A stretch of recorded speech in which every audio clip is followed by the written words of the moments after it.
Jai Shri Krishna Chaitanya Prabhu Nityananda Shri Advaita Gadadhara Srivasadi Gaura Bhakta Vrinda Hare Krishna Krishna Krishna Hare Hare Hare Rama Rama Rama Hare Hare. Srila Prabhupada ki jai, Srila Rupa Goswami Prabhupada ki jai, Srila Jiva Goswami Prabhupada ki jai, Ananta Koti Vaishnava Vrinda ki jai. Hare Krishna. Thank you very much once again, dear devotees, for kindly assembling here. We are continuing our discussion of Srila Rupa Goswami's Śrī-Upadeśāmṛtam, and it's a brand new verse today, dear devotees. So for a brand new verse, and today's verse is verse number 7. This is of course a detailed study, and in this detailed study we will be trying to explore as many angles as possible for Śrī-Upadeśāmṛtam. Once again, I am very thankful to our wonderful host, Dhāmeśvara Mahāprabhu, who has so kindly hosted all these sessions, and to all of you who have so kindly attended all these sessions. Before we begin, it is the practice to glorify Sri Rupa Goswami using a freshly composed verse for every new verse of Śrī-Upadeśāmṛtam. So this time's verse is in a slightly longer meter. This meter is Indra Vajra. Ratnakaradyena sudhalpa kumbha avishkritah sostu mahan rameshah yastvatra piyusha rasabdhikarta sa Srila Ruposti mameshta deva. Ratnakaradhyena sudhalpa kumbha avishkrita sostu mahan ramesha. The Supreme Lord Shri Dhanvantari, the husband of Lakshmi, who extracted avishkrita, a small jar of nectar, sudha alpa kumbha, from the large ocean Ratnakarad, may certainly be great. Astu mahan. However, yastu, that personality who ended up creating an entire ocean of nectar, that is Bhakti Rasamrit Sindhu, that personality named Sri Rupa Goswami is certainly my most worshipable deity. Having paid obeisances to Srila Rupa Goswami, dear devotees, I would once again like to point out that as we are progressing in Śrī-Upadeśāmṛtam, it is important to do Simhavalokan. Simha Avalokan, which means having the gaze of a lion. A lion, after walking a few steps, turns back and looks behind. Similarly, in Śrī-Upadeśāmṛtam, after walking a few steps, we should look back and see what we have achieved till now. Till now, Srila Rupa Goswami in the Upadeshamritam has described Sambandha Tattva in verses 1 to verses 6. So who am I? What is my relationship with the other Vaishnavas? How should I deal with the other Vaishnavas? What basic sadachar, good conduct, should I follow? And what should I avoid? And how do I come to know my relationship with Krishna? All this was covered in verses 1 to 6. And this is known as Sambandha Gyan, or knowledge of one's relationship with Krishna and one's relationship with the associates of Krishna. So this basic knowledge, Sambandha Gyan, has been given in verses 1 to 6. A question may arise that where did Sri Rupa Goswami tell us about our relationship with Krishna? So the answer is that Srila Rupa Goswami told us in verse number 5 that we should associate with a sadhu who is bhajana vigya, who knows the science of Krishna bhajan. So once we associate with that sadhu will tell us about our eternal relationship with Shri Krishna, that every living entity is a servant of Shri Krishna. And Sambandha Gyan is thus included in that particular verse. Now, having said that, next comes abhideya, or describing the process of the execution of Krishna Bhakti. And this will be covered in verses 7th and 8th. And today we are beginning with verse number 7. And finally, there will be prayojana, or the goal that has to be attained. And that will be covered in verses 9, 10, and 11.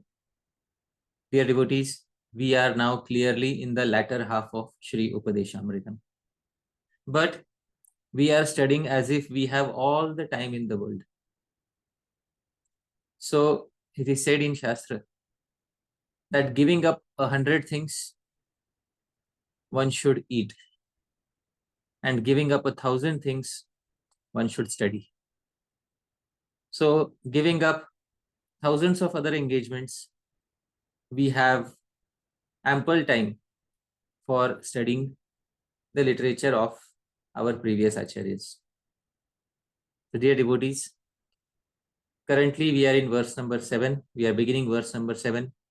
And this verse will describe abhideya, or how to begin executing the process of bhakti seriously. Before the verse begins, the verse is introduced by the commentator Shri Radharaman Das Goswami. As I said, there are 3 previous commentators. First is the Sanskrit commentator Shri Radharaman Das Goswami. Second is Srila Bhaktivinode Thakura Mahashay, who wrote a Bengali commentary. Third is Srila Bhaktisiddhanta Saraswati Thakur, who also wrote a Bengali commentary. And based on all these commentaries, Srila Prabhupada has written his English purport in Nectar of Instruction. Sri Radharaman Goswami introduces the verse by saying, Idanim sadhaka chittasya asthiratvena nama grahanadi aruchavapi tad abhyasa shaithilyam na vidheyam iti upadishati syaditi. Idanim, now, due to fickleness of the heart of the sadhaka, sadhaka means practicing devotee. So because the practicing devotee has a fickle heart, there will certainly be distaste in uttering the names of Krishna and in other devotional activities. He says, Api, even if this is the case, the sadhaka should not slacken one's regular devotional practices. And the author Sri Rupa Goswami instructs this in the current verse, which is verse number 7. So even though one may have distaste, aruchi, as he says, still one should not slacken one's devotional practices. What is the reason? Sri Rupa Goswami explains with the help of an analogy. I will recite the verse.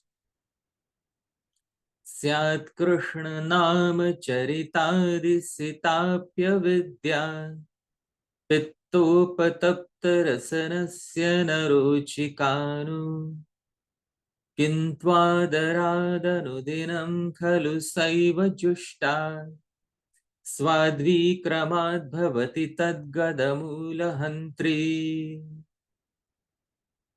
This is the 7th verse. Dear devotees, for every verse, we should know the meter. The meter for this verse is the same as the meter for the previous verse. The meter is Vasanta Tilakam, 14 syllables per line. And we can see these 14 syllables as I have divided them here. Syat Krishna Nama Charitadi Sitapya Vidya. Some of these syllables are guru syllables, heavy syllables. They require 2 eye blinks of a time to pronounce them. These syllables are marked in red color. Some syllables are laghu syllables. They require only one eye blink of a time to pronounce them. These are marked in the normal color. So whichever syllables are marked in red, these are guru syllables and they require double the amount of time. So in the science of chanda or meters, there are two types of utterance times: laghu, short utterance time, and guru, long utterance time. Laghu means one eye blink, guru means two eye blink. Very simple example: the short syllable a requires one eye blink. The long syllable a requires two eye blinks. So this is simple concept of laghu and guru.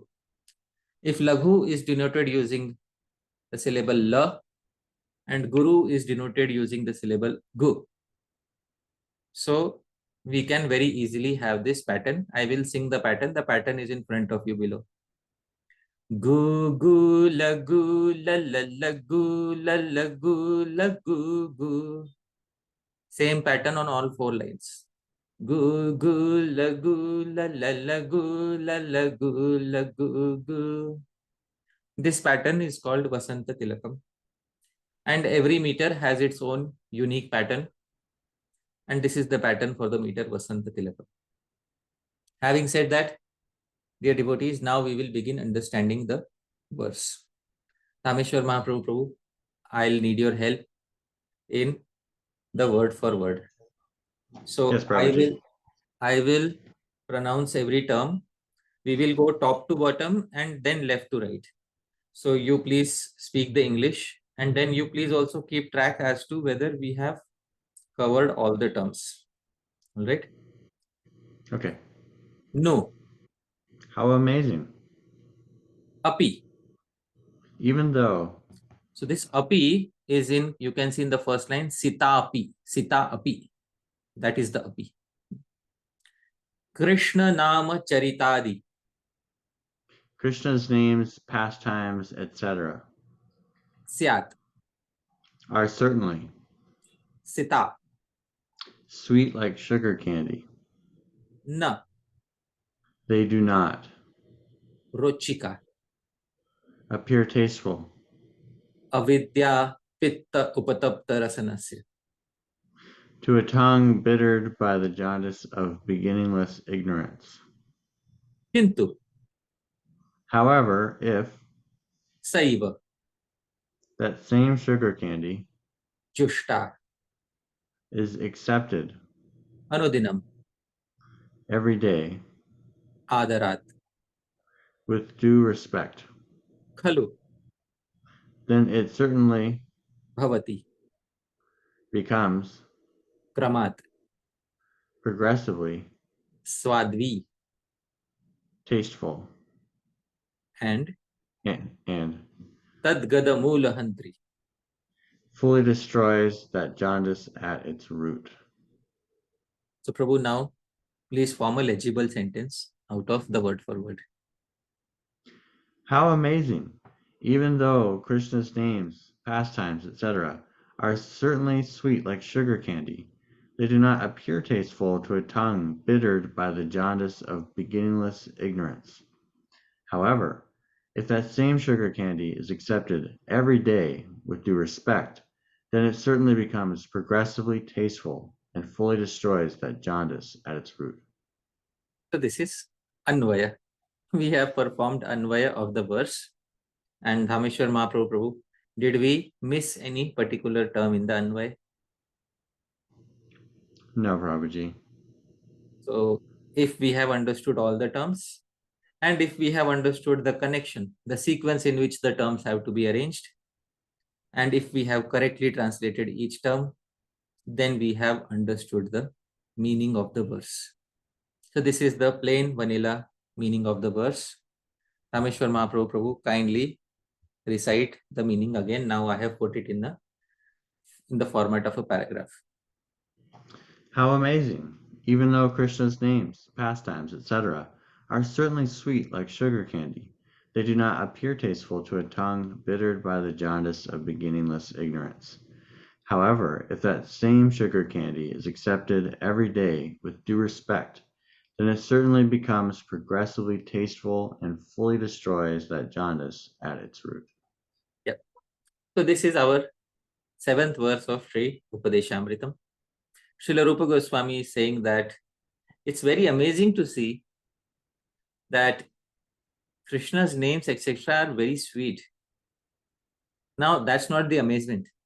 The amazement is that although Krishna's name is sweet, but it doesn't appear tasteful to a tongue which is bittered by the jaundice of beginningless ignorance. So if we see somebody who gets jaundice, and if we give them sweets, they become repulsive towards the sweets. And this is what produces the amazement. That even though this is such a desirable substance, a person is unwilling to accept that desirable substance, even though a few days ago this person was fully healthy and was actively asking for that substance. But just because now he is jaundiced, he is becoming repulsive towards that very substance. But however, more amazing is the fact that if that same sugar candy towards which this person is currently averse to, if he accepts that same sugar candy every day with due respect, then it certainly becomes progressively tasteful and fully destroys jaundice at its root.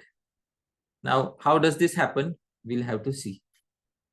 But before that, we will see what the commentators have explained regarding this verse. Sri Radharaman Das Goswami says, Avidya Anadi Vaimukhyam. The term avidya in the verse means beginningless disinclination towards Bhagavan, towards the Lord. Avidya pitta upatapta. This avidya is the pitta. Pitta is jaundice, by which one's tongue becomes upatapta, bittered. Kashayita, he says.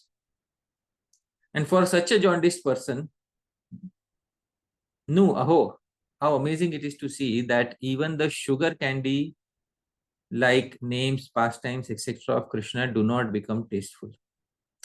However, when that same sugar candy is consumed every day with due respect, it gradually becomes tasteful and becomes the destroyer of the root of that disease of beginningless disinclination. So he has especially emphasized the meaning of the term avidya.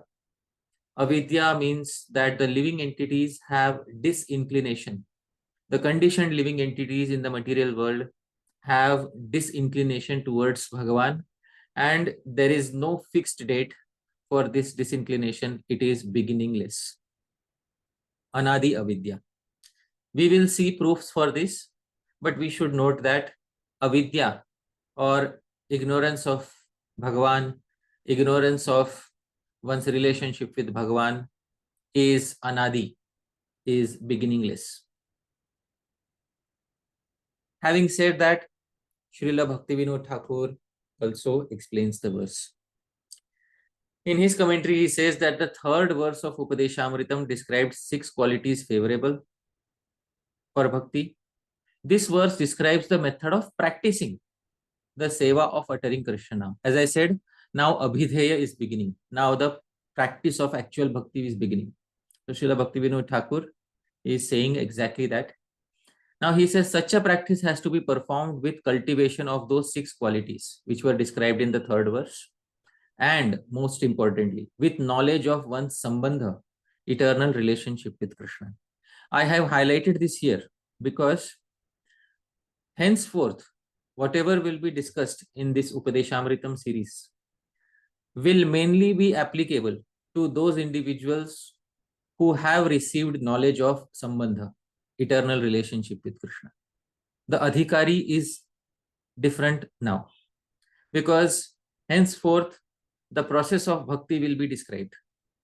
Now the process of bhakti after receiving sambandha gyan, after receiving knowledge of one's sambandha, relationship with the Lord, is being described, which means that the candidate for understanding this verse is someone who is initiated by a guru, who has accepted a guru. So dear devotees, if there is someone who has not yet accepted a guru, then whatever comes in this verse and after this verse will be applicable to you in the future. But those who are initiated right now, those who have already undergone initiation, for them, this verse begins to apply. So dear devotees, adhikari bhed, difference of adhikari, difference of eligible person is occurring in this verse. Previous verses, they were speaking in general about, what is favorable for bhakti, what is not favorable for bhakti, how to behave in the society of Vaishnavas. That is okay. But now you need to be an initiated candidate in order to enter into these sections of Śrī-Upadeśāmṛtam. Those who are not initiated till now, all right, but please know that this section doesn't currently apply to you, but in future it will. So dear devotees, this is the verdict of Srila Bhaktivinode Thakura Mahasaya. So it is also an impetus for all devotees to actively seek out an Uttam Adhikari Guru who can initiate them into the science of Vaishnavism, and thus they can also become eligible for understanding and applying these instructions.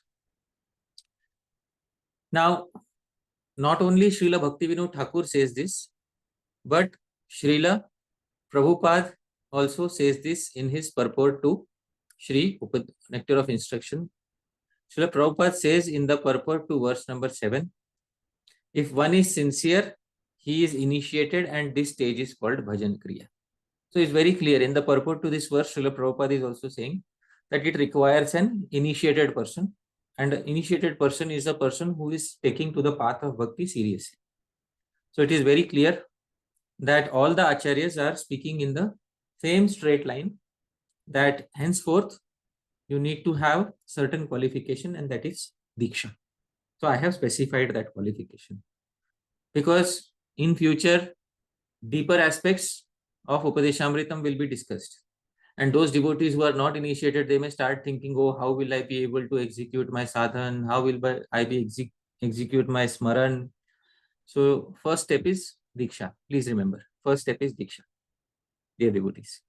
Now, moving ahead, he also says, a tongue jaundiced by avidya, beginningless ignorance of Krishna, cannot perform the kirtan of Krishna Nam and Krishna Lila. Then he says, however, when the same Krishna Nam is served regularly with due respect, it destroys the jaundice of avidya. Furthermore, he says, Krishna is like the sun and the jivas are like the rays of the sun. Now, this analogy is not new. It was first given by, in our Sampradaya, it was given by Srila Jiva Goswami in his Bhagavad Sandarbha. So this analogy is the same analogy that Srila Jiva Goswami had given in his Sandarbhas. Krishna is like the sun, jivas are like the rays of the sun. Just as the ray is dependent on the sun, the jiva is an eternal servant dependent on Krishna.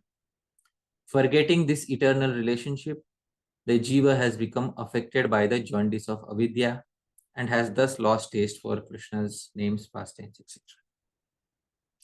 However, in direct association of Sadhu Guru Vaishnavas, the same jiva becomes capable of relishing Krishna's names, pastimes, etc. by the mercy of sadhus. And then the degree to which one's true eternal nature as a Krishna's associate is revealed, to that degree, one's interest in the names, pastimes, etc. of the Lord also increases. So this is Srila Bhaktivinode Thakur's commentary. Finally, Srila Bhaktisiddhanta Saraswati Thakur says, Krishna's names and pastimes are compared to a sugar candy, whereas beginningless avidya is compared to jaundice. He also says beginningless. He says anadi avidya. So there was no time at which, this avidya was not present. For the conditioned souls, it has always been the case that avidya or ignorance about Bhagavan is beginningless. Then he says, just as a jaundiced tongue finds no taste in sweet sugar candy, similarly, a jiva afflicted by beginningless avidya does not find taste in the sweet names, pastimes, etc. of the Lord. And the same thing, however, if one faithfully cultivates the chanting, hearing, etc. of the names, pastimes, etc. of the Lord, then the disease of beginningless avidya is gradually destroyed, and those names, pastimes, etc. become tasteful. Krishna's names dispel all avidya exactly as a strong blowing wind dispels hosts of clouds in the air. He also gives a warning and says that one should not perform this chanting of Krishna's names, pastimes, etc. as a professional means for earning money. So one should not become a professional reciter of doing this, otherwise it will take a long time to achieve the goal. So these are all the commentaries. Dear devotees, now that we have studied what the commentators have to say, now we can again start to understand the verse in detail. Dear devotees, we should understand what is pitta roga. Srila Rupa Goswami has given the analogy of pitta roga. Pitta roga, he has said, pitto patapta rasanasya. So what is pitta? Pitta basically is one of the three doshas, or three constituents of the body: kapha, vata and pitta. So pitta refers to bile, and this bile is found in the stomach mainly. And this pitta, when it becomes disturbed, it leads to pitta roga, or one of the pitta rogas is jaundice. In the Ayurvedic texts, it is described that a certain combination of events leads to jaundice. So the Yoga Ratnakarah describes Pandurogi cha yotyartham pittalani nishevate tasya pittam asring mamsam dagdva rogaya kalpate. Pandurogi. If a person is suffering from Pandurog, anemia, Dhāmeśvara Mahāprabhu, do you know what is anemia? No, Prabhuji. So it is, a drop of red blood cells. So when the red blood cells are lacking, then the skin becomes pale because there are no the red blood cells are lacking in the body. So that is called Pandu, pale skin disease. So Pandurogi, somebody who has less red blood cells, the skin has become pale. So Pandurogi chayotyartham, if a person suffering from Pandurog, anemia, pittalani nishevate, consumes foodstuffs that increase his pitta or bile, tasya pittam asring mamsam dagva, then that pitta or bile, because it is fiery, it starts burning his flesh and skin, and rogaya kalpate. And pitta or bile is yellowish in color. It burns the flesh and skin, and then his skin becomes yellowish in color, and this is jaundice, dear devotees. So this is the nidan, this is the cause of jaundice, according to Ayurveda Shastra. It's a perfect nidan. This is the reason why jaundice happens, dear devotees. And you will see that a healthy person, suddenly on becoming jaundiced, their eyes, their skin become yellowish in color. So many of us might have suffered jaundice in our lives. I once had jaundice, and usually it occurs once in one's life. And I was cured through Ayurveda. I think I had specified once how I was cured, but this jaundice, it causes the entire skin and eyes to become yellow, and there are more characteristics. Dhāmeśvara Mahaprabhu, have you seen anyone having jaundice, or have you yourself experienced? No, Prabhuji. No, okay.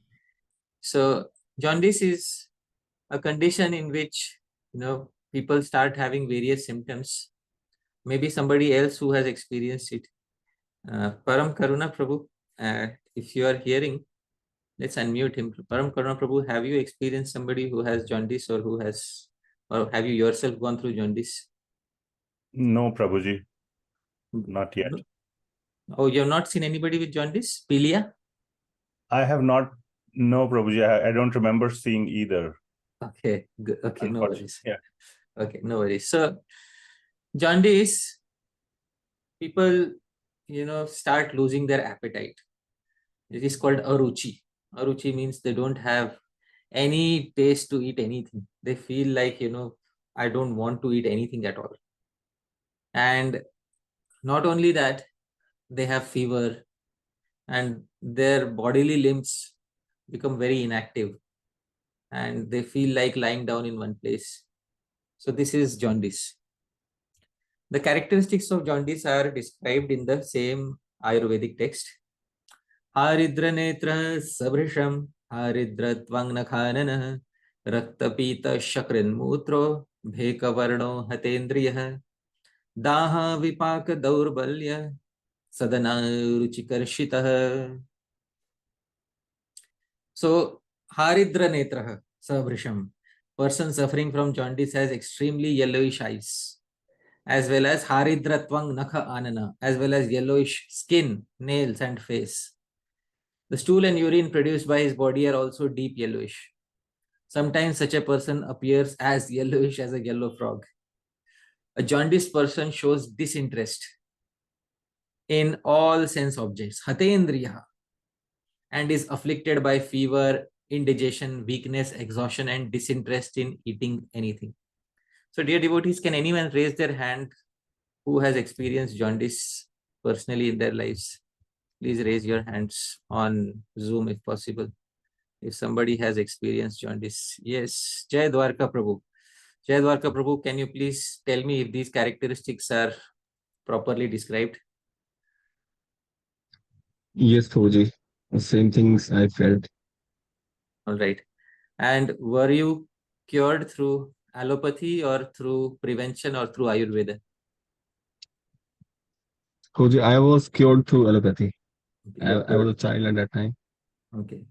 So, yes. So, many times, previously this was a common disease, jaundice, and many individuals who, get jaundice usually get it in their childhood. And these are all the characteristics of jaundice. You absolutely feel no interest in eating anything. This is one of the main characteristics of jaundice. So, similarly, Sri Rupa Goswami is describing that in the case of the sadhaka, the jaundice is avidya. And what is this jaundice of avidya? Avidya is ignorance of one's constitutional position. In the 11th canto, it is revealed that actually avidya is one of the functions of Bhagwan's energy. So Bhagwan says to Uddhav, Vidya vidye mamatanu vidyuddhava sharirina moksha bandha kari adye mayayame vinirmate.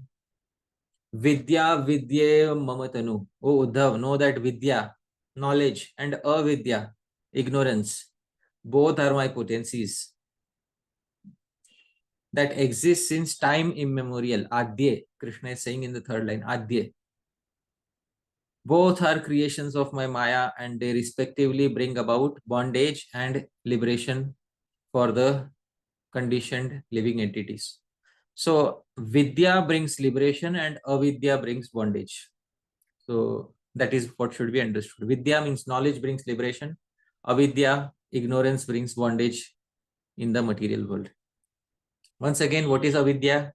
Our commentator Sri Radharaman Das Goswami had specified avidya is anadhi vaimukhyam, beginningless disinclination towards Bhagavan. Now, what is the proof that it is beginningless? First proof is in the verse itself, adye. It is beginningless. Another proof, another time Krishna speaks about the same avidya and says very clearly, categorically that avidya is beginningless. Again in the 11th canto, he says to Uddhav, Anadi avidya yuktasya purushasya vedanam svatona sambhavadanyas tatvagyo jnanado bhavet. Anadi avidya yuktasya, because a person who has been covered by beginningless avidya is not capable of effecting his own self-realization. There must be some other personality, Anya, the Supreme Lord, who is in factual knowledge of the absolute truth and who can impart this knowledge to him. This is from the Bhagavatam 11th canto, 22nd chapter, verse number 10. Here it is categorically specified that the living entity's ignorance is beginningless, that there was never a particular time at which the living entity was aware of their constitutional position, and he is speaking about the conditioned living entities. So the conditioned living entities are affected by anadi avidya. Here is the difference between the analogy given by Sri Rupa Goswami and the thing that he is describing. See, sometimes an analogy doesn't exactly match, and all analogies have some mismatch. So in this analogy also, many things match, but there is also some mismatch. Avidya or beginningless ignorance is similar to jaundice in many ways. Why? Because it causes aruchi. Aruchi means it causes distaste. Just as jaundice causes distaste in eating, avidya causes distaste towards any activity of bhakti. This is the similarity. But then there is a difference also. The analogy doesn't apply perfectly because jaundice is adi, it begins at a certain time and it finishes after a certain time. But avidya is not adi. Avidya is anadi, beginningless for the conditioned living entity. Here is where the analogy doesn't fit perfectly. Now somebody may ask that are all analogies imperfect in this way? So yes, because analogies try to describe situations of the spiritual world using some material example. And because the material and the spiritual don't exactly, match each other, therefore analogies are imperfect in some ways, all analogies. For example, in the 11th canto, the Supreme Lord is compared to a spider. Just as a spider creates a web using his mouth and then plays in the web and eats up the web. Similarly, it is described that the Supreme Lord creates the universe, sports in the universe, and then destroys the universe. In this analogy, the Supreme Lord is compared to a spider. And this analogy is given in the 11th canto. I will point it out. But in this analogy, the Supreme Lord is compared to a spider. Now, there is a lot of similarity between the Supreme Lord and the spider because the spider does three things: creation and staying within his own creation and destroying his own creation. And the Supreme Lord also does the same thing. But there is also a difference between the Supreme Lord and the spider. And what is the difference? The difference is that a spider has to get his nourishment from eating something outside in order to create the web. Whereas the Supreme Lord doesn't have to gain energy from outside in order to create the material world. This is one difference. Second difference, dear devotees, is sometimes the spider dies in his own web. But the Supreme Lord never faces such a situation. So in this way, there is also a difference and between the analogy and what is described. So this analogy, as I was saying, is described in the Srimad Bhagavatam. I will specify where in the Srimad Bhagavatam. This is 3:21:19. Ekah swayam sanjagata sisrikshaya द्वितीययात्मन् अधियोगमायया सृजस्यधः पासि पुनर्गसिष्यसे यथोर्णनाभिर्भगवन् स्वशक्तिभिः.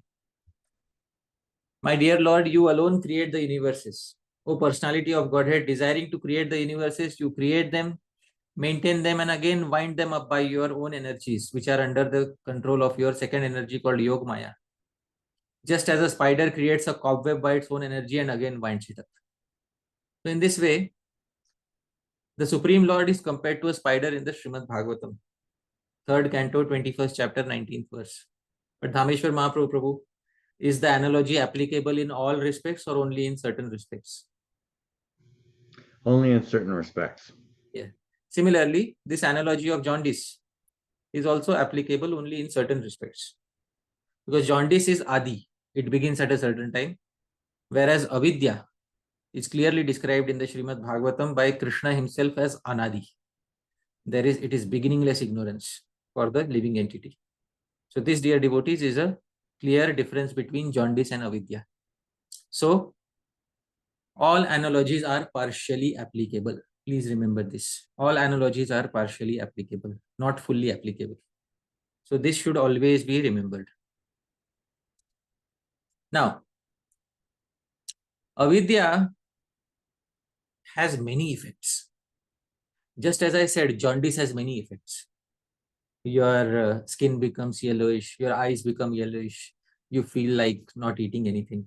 Similarly, avidya also has many effects. This is described in the Srimad Bhagavatam. Sasarja grindhatam athatam isramadikrit mahamoham cha moham cha tamascha jnana vrittayah. In the third canto, 12th chapter, 2nd verse, it is described, Shri Brahma manifested the 5 eternal functions of avidya. So avidya has 5 functions. What are the 5 eternal functions? These functions are eternal. Shri Brahma simply remanifested them in the material world. What are these 5 eternal functions? First is tama, ignorance of the true self. The living entity forgets that I am the spirit soul. Forgets. This is the first function of avidya. Second function, moha, considers the material body to be the self. This is the second function of avidya. Third, mahamoha, not only considering the material body to be the self, but to consider material sense objects as objects of one's enjoyment. This is mahamoha. Fourth is tamisra, anger that arises on frustration of such enjoyment. And fifth is andha tamisra, considering oneself dead and purposeless when material enjoyments are forcibly snatched away. These, dear devotees, are 5 eternal functions caused by avidya. So, just as jaundice causes many effects, avidya causes many effects. These are the 5 effects or 5 functions of avidya in the material world. These are remanifested by Brahma every time he creates the universe. So these are the 5 effects of avidya. So dear devotees, this avidya causes distaste in relishing Shri Krishna Naam, Shri Krishna Charitra, Shri Krishna Leela, etc. This is the verdict of Srila Rupa Goswami. Now,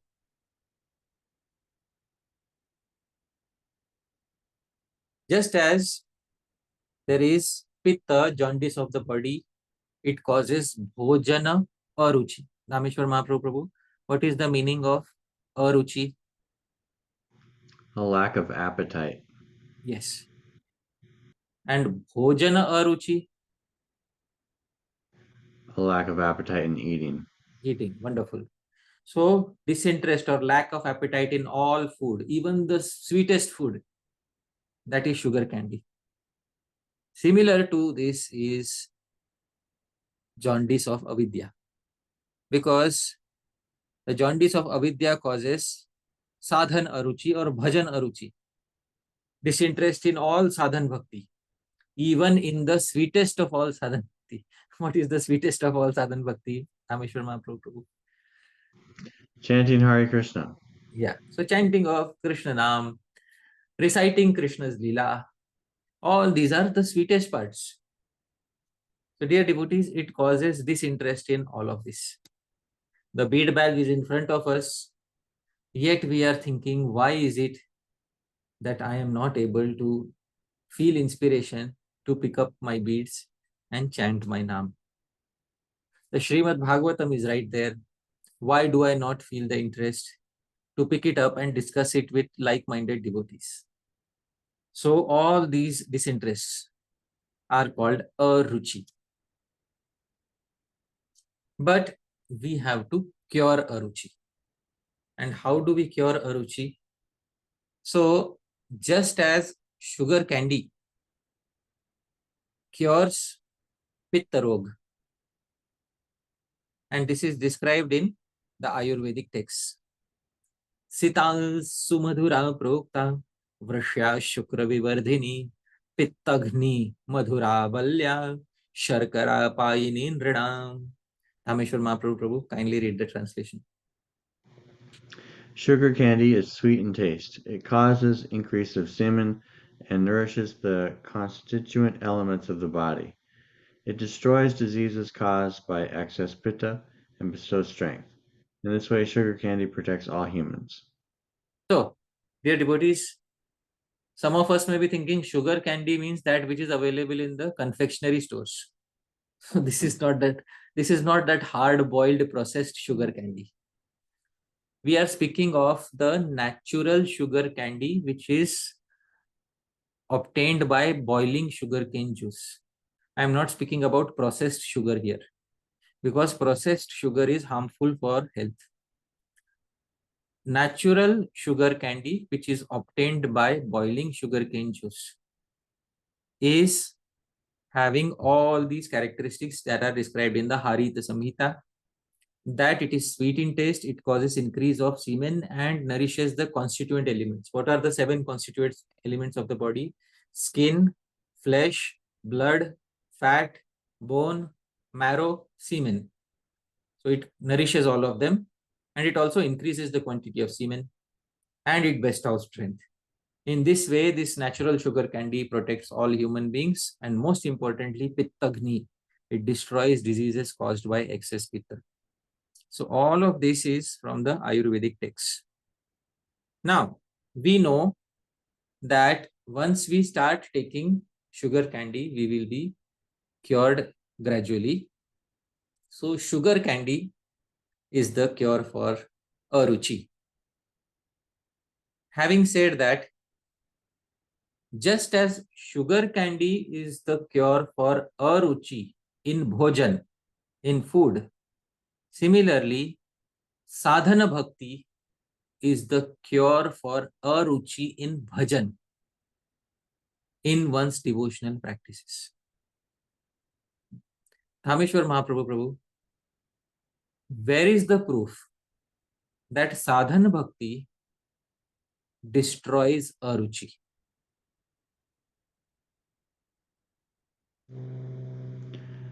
I'm thinking of Srimad Bhagavatam, Canto 1, Chapter 2.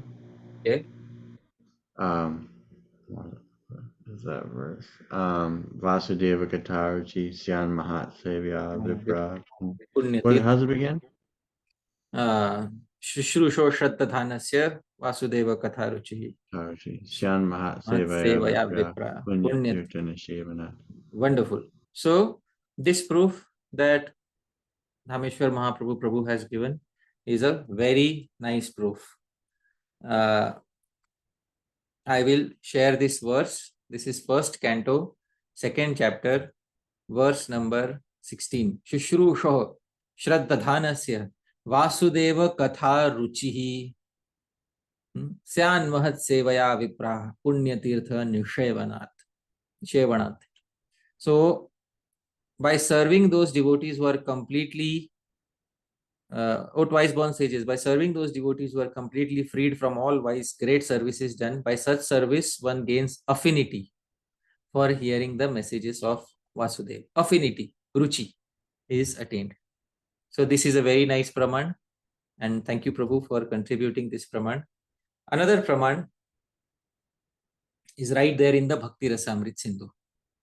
Because Sri Rupa Goswami will say in the Bhaktirasamrita Sindhu, Adau Shraddha Tatah Sadhu Sangotha Bhajana Kriya Tato Nartha Nivritti Syat Tato Nishtha Ruchis Tatah Tata Saktis Tato Bhavas Tatah Prema Bhridanchati Sadhakanamayam Premana Pradurbhave Bhavet Kramaha.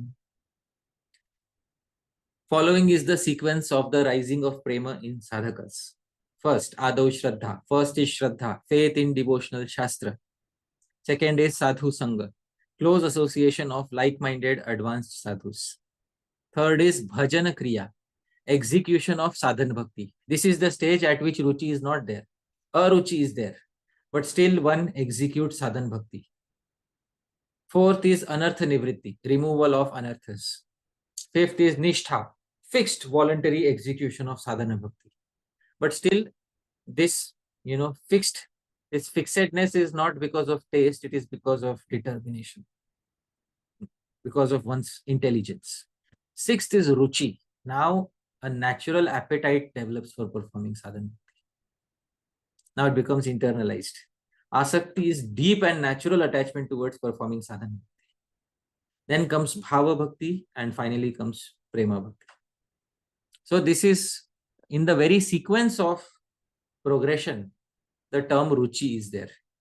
So the execution of sadhana bhakti can turn aruchi into ruchi, can turn distaste into taste, dear devotees. Here a doubt arises, and Dhāmeśvara Mahaprabhu, I would like to ask you this doubt. Prabhu, do you agree that everyone who takes the medicine, sugar candy, they'll get cured of their jaundice and they develop ruchi or natural appetite for food? Yes or no? Yes. Okay. So logically, everyone who takes the medicine of Krishna Nam should also get cured of their jaundice of avidya. And they should also develop ruchi, natural appetite for Krishna bhajan, that is chanting of Krishna's Naam, hearing, etc. Do we see everyone who is taking the medicine develop that natural and spontaneous appetite? No. No. The question arises, in the first case, when it is, jaundice of the body, everyone develops their natural appetite. But in the second case, when it is jaundice of avidya, jaundice in spiritual life, why does ruchi not arise in each and every case?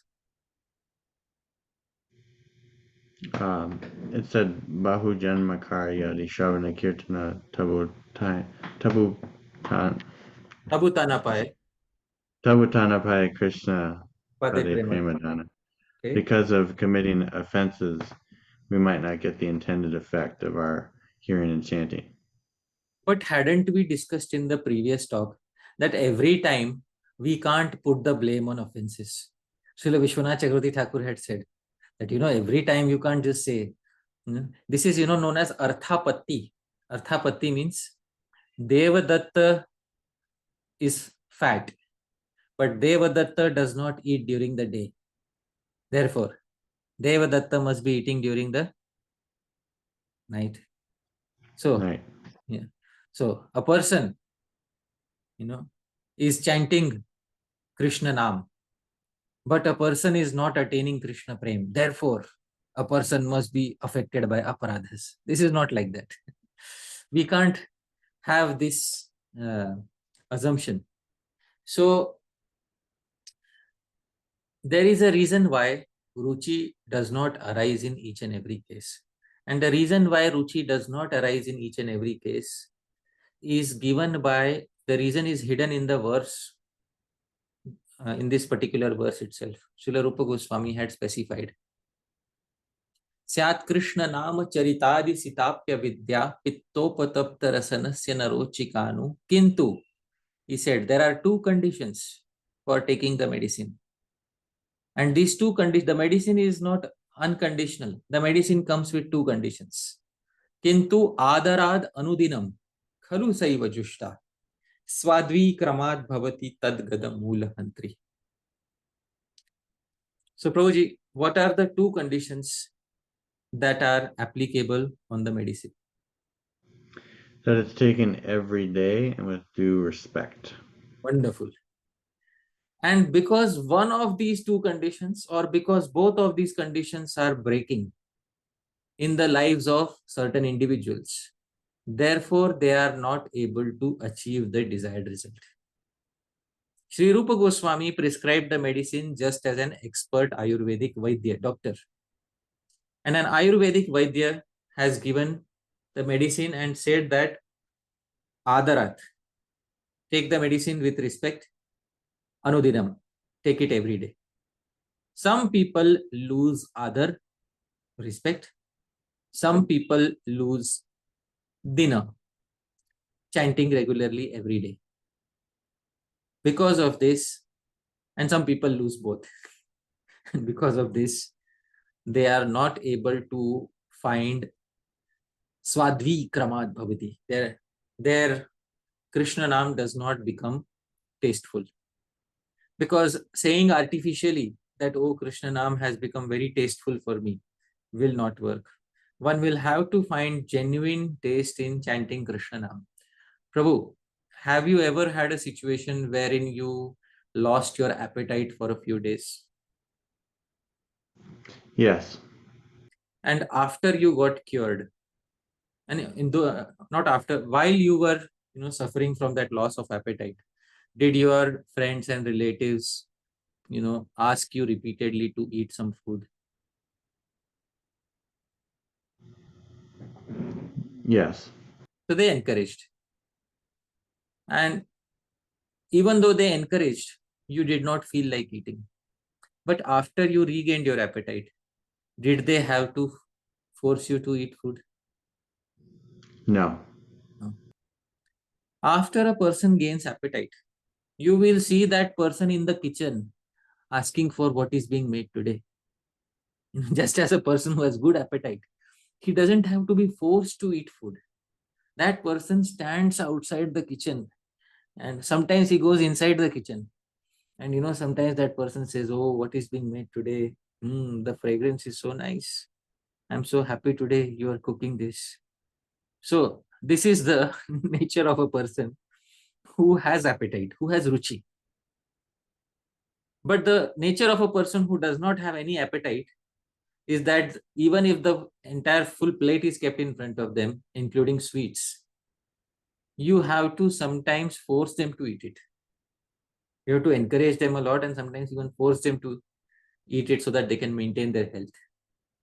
So if we naturally gain our ruchi back, nobody in the world will have to tell us that we have to chant Krishna's Naam. If we naturally gain our appetite, nobody in the world will have to tell us that we have to hear Krishna Leela. That is natural, organic gaining of appetite that Sri Rupa Goswami is expecting from us. He is not expecting adambar, a pretense of appetite. He is expecting natural appetite from us. I am saying this because many of us, we are in a society of devotees. In a society of devotees, there's often peer pressure to make oneself, recognized as a devotee who has taste in chanting and hearing. Sometimes you go to a big festival where thousands of people have come to chant the holy names. And in such a festival, if you stand outside the gates, what will what will people think of you? That you're insincere. Yeah. Outsider. Yeah. So therefore, just to show everybody, just to make a show in front of thousands of people, I deliberately go inside and sit in the front row. And even though I do not relish Krishna Nam, still I pretend to relish in front of thousands of people. And in front of thousands of, because it is also on camera, so I am, in my face, I am doing like this, as they are doing Hare Krishna, so that everybody can see how sincere I am. So this sort of peer pressure forces people to become unnatural in their bhakti. And because of becoming unnatural in their bhakti, they do not develop swaduta or natural appetite in their naam. But this is not what Sri Rupa Goswami expects. So this, dear devotees, these two causes, adarat and anudinam, if any one of them is lost, the medicine has not been taken properly. Next week onwards, we will focus on what causes loss in other. Why do we lose respect towards Krishna Nam? And why do we lose anudinam every day? And because of this, many of us do not obtain the desired taste. So we will focus on this, dear devotees, from next week onwards. It will be a very interesting discussion because we will see what the previous acharyas have said about organically, naturally developing a taste for Shri Krishna Nam, Shri Krishna Charitra, Shri Krishna Leela, etc. With this, dear devotees, I will pause today's speech. Thank you very much dear devotees. Yadatra Skhalitam Kinchit Vidvamsaha Purayantu Tat. Yadatra Saushthavam Kinchit Tad Guroreva Menahi. Yadatra Skhalitam Kinchit. If in the course of the presentation I made any mistake, Vidvamsaha, you are all learned devotees, Purayantu Tat. Kindly correct any mistake.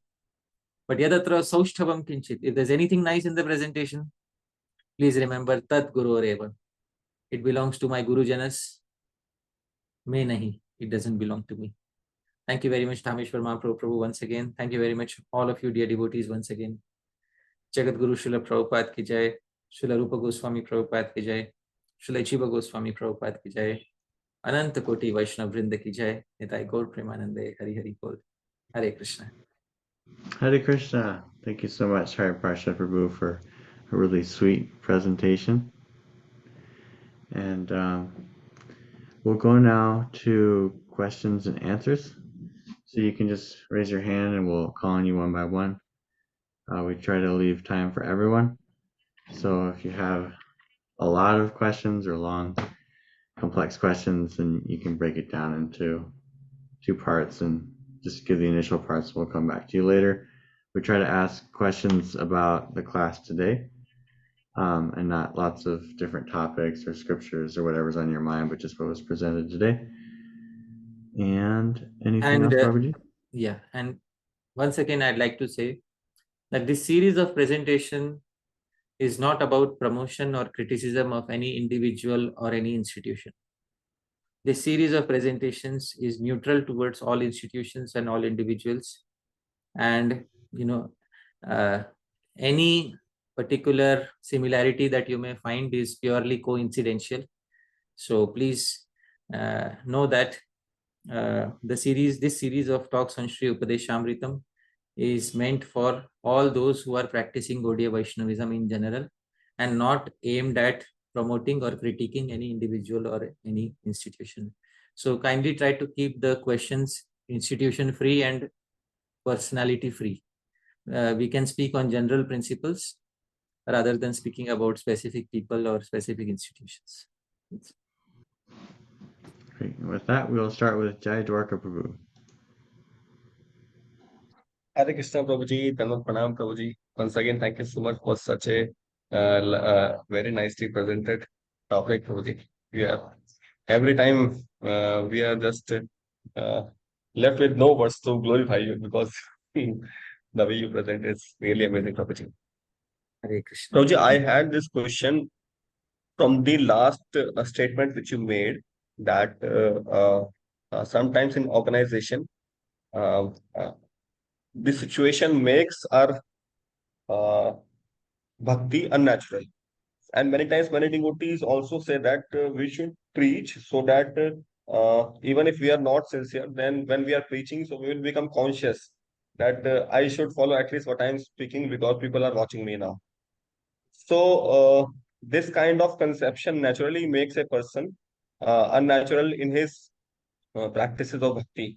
So Right. what is your opinion about this conception? Because I have seen personally in case of many devotees when they start preaching prematurely, although it was unnatural for them in beginning, but that preaching also helps them over a period of time. So unnatural show off also helps an individual in his progress. So what is your opinion in this topic? Sure. So this was covered in a previous session when we spoke from, in one of the sessions when I had spoken from Sri Jiva Goswami's Bhakti Sandarbha, and Sri Jiva Goswami had said there are 2 types of speakers, Sarag Vakta and Nirag Vakta. The Sarag Vakta is somebody who's full of material attachments, but externally speaks, the words of detachment. The Nirag Vakta is somebody who has detachment in their heart and externally also speaks the same message. And Sri Jiva Goswami had also said that people who do not test their knowledge and then just directly apply on others cause disturbance in the society. So those verses were quoted in previous sessions. So you can kindly refer to those particular verses. Although these people may become nirag after some time, but in the process, there is a good possibility that some disturbance may be created in the lives of people to whom they are preaching. So that is very obvious, and it is spoken by the previous acharyas. So, to try and learn on the fly is not recommended. It is recommended that one spend some quality time learning under a guru, becomes mature, and then one starts to speak to others. So that will help one very much. I'll give a very simple example of this.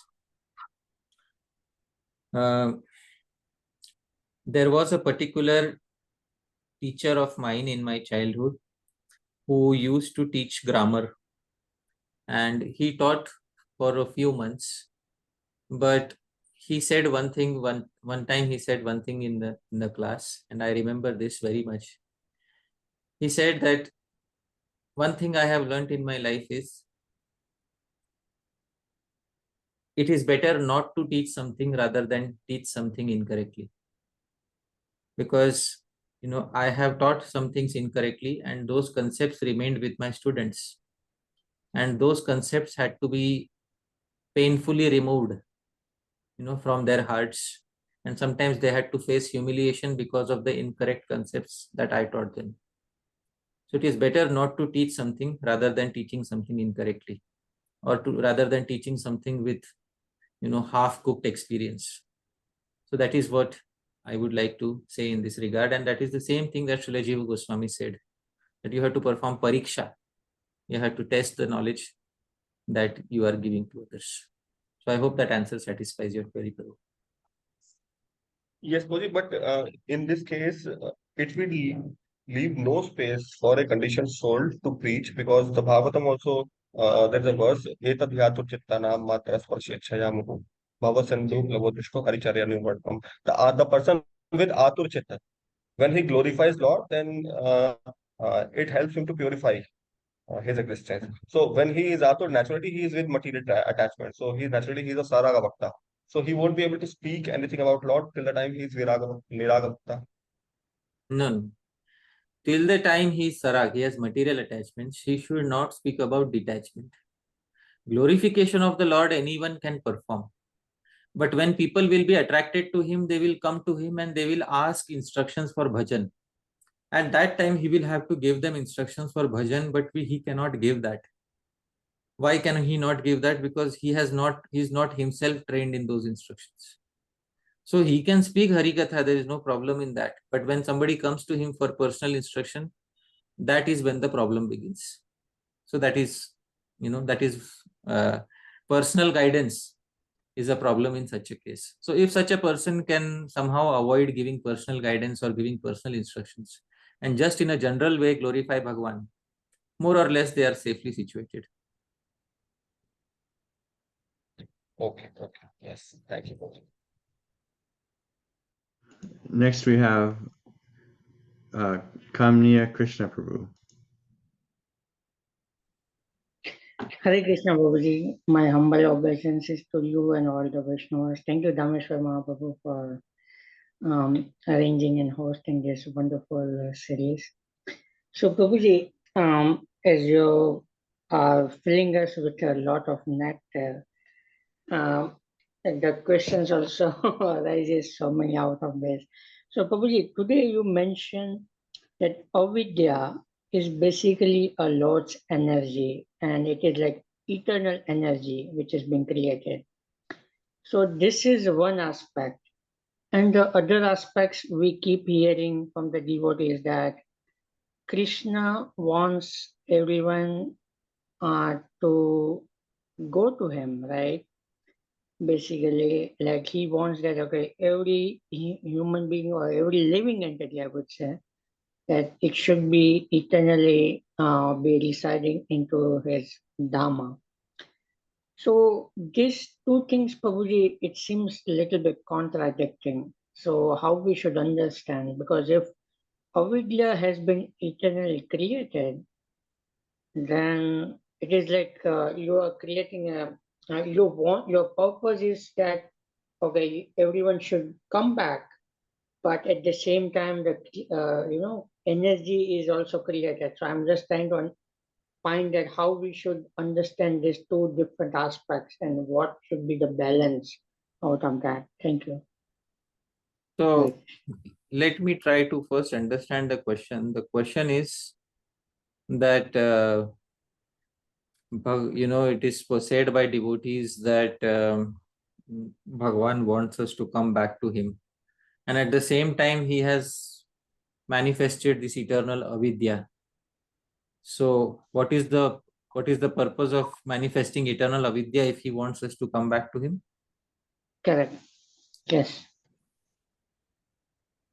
So I'll give an answer to this. Why does Bhagavan manifest avidya? Even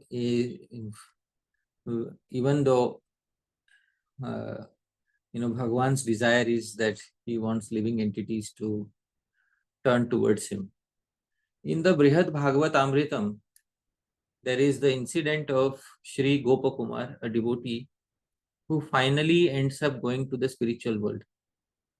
When Gopa Kumar goes to the spiritual world and Gopa Kumar finally meets his dearmost Bhagavan Shri Krishna, Krishna utters a few words to him. And what Krishna says is mentioned in the Brihad Bhagavatamritam. I will share my screen with you. And these are the first words that Krishna says to Gopa Kumar when Gopa Kumar comes to the spiritual world. Shri Bhagavan Uvacha. Swagatam swagatam vatsa dishtya dishtya bhavan maya sangatotra tvatikshayam chiram utkanthite nahi. Translation by Gopi Prandan Prabhu. The Supreme Lord said, welcome, welcome, my dear boy. I have been most fortunate to meet you here. For so long, I have been eager to see you. This indicates that Bhagavan was also eager to meet Gopa Kumar. Question, next thing he says, Bahuni gamitanyanga janmani bhavata sakhe kathanchidapi mai abhimukhyam kinchidakarina. My dear friend, you have passed many lifetimes without paying any attention to me at all. Further, he says, for so long, hope had dancing me like a fool. I was hopelessly hoping that perhaps in this lifetime or this or in this or in this, he will finally turn his face towards me. Then Krishna says, now if this is the case, then why did you not intervene? So Krishna gives the reason in this verse. But I could not find any pretext on which to bring you to my abode, dear brother, and still follow the timeless laws that I myself have created. So what are the timeless laws? The timeless law is that Bhagavan does not interfere with anybody's swadhinata, anybody's independence. If the living entity is disinclined, Bhagavan will not force that living entity to become inclined. So Bhagavan doesn't interfere with the independence of the living entity. Because as soon as Bhagavan interferes with your independence or my independence, our nature as a living entity will be lost. Because living entity means, just as Bhagavan is Swadhin, independent, living entity also has minute independence. And that independence Bhagavan does not interfere with. So finally then Bhagavan did something. What did Bhagavan do? That Bhagavan says, Krishna says, you showed me no mercy. That you never turned your face towards me. And as I considered this, I grew impatient, full of anxiety to receive your favor. Bhagavan says, I wanted to receive your bhakti. So I transgressed my eternal code of conduct. So once, I broke my own laws and arranged for you to take your current birth. And then what did I do? What did you achieve by, giving Gopa Kumar another birth? What he achieved is that in that divine district of Govardhan, I myself became your guru, known by the name Jayant. So in this way, Bhagavan did not force his free will, but Bhagavan forced some change in circumstance, and Bhagavan then appeared as Jayanta. So even in this case, Bhagavan did not force Gopa Kumar against his free will. Bhagavan inspired him by becoming Jayanta. So this is what is specified in Brihad Bhagavatamritam. The reason why avidya is there and the living entity is rejoicing in avidya. But because the living entity does not voluntarily take turn towards Bhagavan. Therefore, Bhagavan also doesn't force the living entity. This is the reason why, the living entity, Bhagavan does not force all the living entities to come back to him. That is the answer to your query. Right. Thank you. Next we have Pitambara Gauranga Prabhu. Hare Krishna, Prabhu. My pranam, yes. Hare Krishna. Yes, Prabhu. Please go ahead. Yes, Prabhuji, thank you for this wonderful class. Prabhuji, I had a doubt that you said Anudinam every day and Adarat means with respect.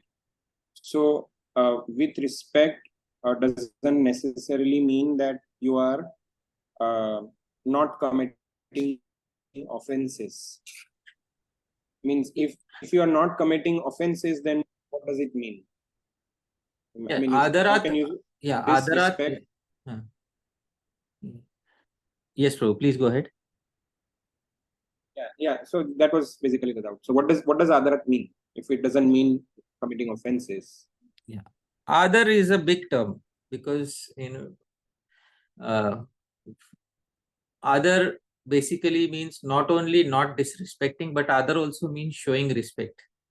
So it's Adar is not only the absence of the negative, it is also the presence of positive. So this entire discussion of Adar, how to show respect towards Nam and how to not show disrespect, will begin in the next talk. Because avoiding Nam Aparadh is simply avoiding the negative. What is positive? What positive things should be included in our japa of our kirtan of Shri Krishna Nam in order to ensure that Adar is optimized or maximized? Because if this Adar is optimized or maximized, then very soon we will start getting the results. The only reason why the result is not coming, and the only reason why we are not able to, many of us lose our taste. For most of us, for most individuals, one of the main reasons is loss of Adar. And why did we lose our Adar? Why did we lose our respect? That deserves it deserves a separate treatment on its own. Because many of us started with a great amount of Adar. We started with a great amount of respect. Our bhajan, our chanting of Shri Krishna Nam. And somewhere, something has gone wrong. Course correction is needed. And so how do we bring about the course correction? And how do we restore that Adar? But if I start giving that secret today, so that will require a new presentation. So I have not yet prepared that presentation. I'd like to prepare it for the next week, Prabhu. I hope that is okay with you.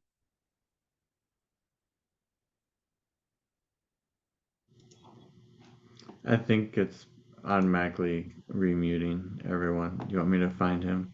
Yeah, I've asked him. I hope, Prabhu, it's okay with you. Yes, sir. Thank you. Okay. Oh, there we go. All right, great. Next we have Parama Karuna Prabhu. Hare Krishna, Prabhuji, Danot Pranam, Jai Srila Prabhupada. Thank you once again for such a sweet, such a wonderful class. Thank you. So, Prabhuji, on this topic of the Anadi Avidya that you were responding just now to, I forget. Yeah, Kamniya Krishna Prabhu. Right. My following is my understanding, Prabhuji, and I request you to please correct me if I'm going wrong anywhere. So that's the question. And my understanding about this is that when we say avidya, then it seems like it is a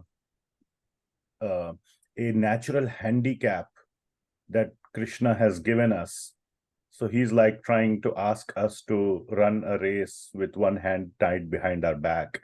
And that kind of gives a negative connotation about Bhagavan, as if he's like trying to, make us run a race with our one hand tied behind our back. But that is not the right understanding, as I feel, or as I have assimilated from various readings and hearings. The understanding which I have is that avidya basically is the lack of knowledge of Bhagavan. that Bhagavan is the Supreme Lord and I am his Nitya Krishna Das. And that avidya itself is the neutrality, the aspect. So Krishna has given, or the avidya is making us neutral, is our position of neutrality. And from there on, we have to either progress towards Maya or towards Bhagavan. And when we progress towards Bhagavan from that position, then we become dear to Bhagavan and we go to him. So avidya is not something like Krishna has given us a handicap to begin with, but it is the complete neutral position with complete free will from where we have to choose Bhagavan or choose Bahirmukta or Antarmukta. Is that the right way to understand avidya, or is it, did I go wrong somewhere? See, when the living entities are, when there is pralaya, dissolution, and all the living entities are back in Mahavishnu's body, they are still in the material world, but they are in a state of sushupti, deep sleep. Even in this case, avidya is present, but the functions of avidya are not there. The functions such as the 5 functions which I described. There's a reason why I brought out the slide of functions of avidya. Moha, Mahamoha, Tamisra, Andha Tamisra. So all those functions are not there. So you can say that when the living entity is in the state of pralaya, in the state of dissolution, is there in the body of Mahavishnu, then all these functions are not there. So it is a position of neutrality. But once the living entity comes to the material world again, and the 5 functions which were described become visible again, then the living entity gets affected by those 5 functions. And these 5 functions are definitely negative in character. And therefore, the 5 functions create negativity or handicap in the life of the living entity. So not always, obviously during dissolution, even while you are in the material world, when you sleep at night, if you experience sushupti or deep sleep, you forget even who you are, basically. So the experience is similar to the experience of pralaya when dissolution takes place. One forgets who one is. So in this, avidya ceases to have any functions. But once we are awakened, then avidya again starts manifesting its functions. So therefore, those 5 functions need to be taken seriously. Although Bhagwan did not put us here, because it's not, if we say that Bhagwan put us here, there is no meaning of calling it anadi. If we say Bhagwan put us here, then how can it be anadi? How can it be beginningless? Then it means it had a beginning. The reason why I stressed on the term anadi is because Srimad Bhagavatam itself says it is anadi. It is, Krishna himself said it is anadi avidya. So there was no beginning, and definitely there is no point of beginning. There is no beginning point. But now that it is there, the effects are there. And the effects are indirectly controlled by Bhagavan. There is no denying the fact that the effects of avidya are being controlled by Bhagavan. Now, why do I say this? I say this because when I quoted 2 pramanas. One of the pramanas which I quoted, both pramanas from the 11th canto. One of the pramanas which I quoted, in which the first verse from 11th canto, I will take you back to the verse and I will show you which verse it was. Vidya Vidye Mamatanu. I will share the screen. Both Vidya and Avidya are my eternal bodies. Vidhi Uddhava Sharirinam. So these are both my potencies, Krishna says to Uddhava. So when this was discussed, in the commentary to this, Srila Sridhar Swami says something very interesting. And I will show you what Srila Sridhar Swami says in the commentary to this. I'll share my screen with you so that we can all have a look at what Srila Sridhar Swami says in this regard. So this was verse 11th canto, 11th chapter, verse number 3. I am sharing my screen. Please see here. This is the same verse, Vidya Vidya Mamatanu, you can see on the screen. And in the commentary to this, Srila Sridhar Swami says something. Tathacha Skanda Purane. Sridhar Swami quotes a verse from Skanda Purana. Bandhako bhavapashena bhavapashascha mochakah kaivalyadah param brahma vishnureva sanatanah. Bandhako bhavapashena. He is the one who ties you in the bonds of material existence. Bhavapashacha mochakah. And he is the one who liberates you from the ties of material existence. Kaivalyada, he gives liberation. Who is he? Param Brahma, the supreme absolute truth.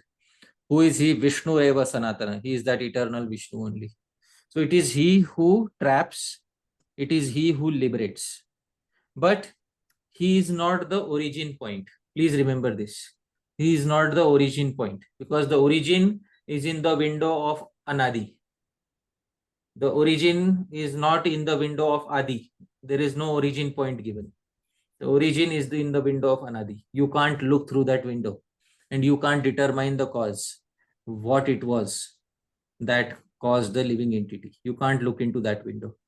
So that origin is Anadi. But once it has set into motion and the living entity is now in the material world, now Vishnu ties him up and Vishnu liberates him. So that is that function Vishnu is doing. So I hope that clarifies, Prabhuji. Yes, Prabhuji, 100%. Thank you so much. Yes, all right.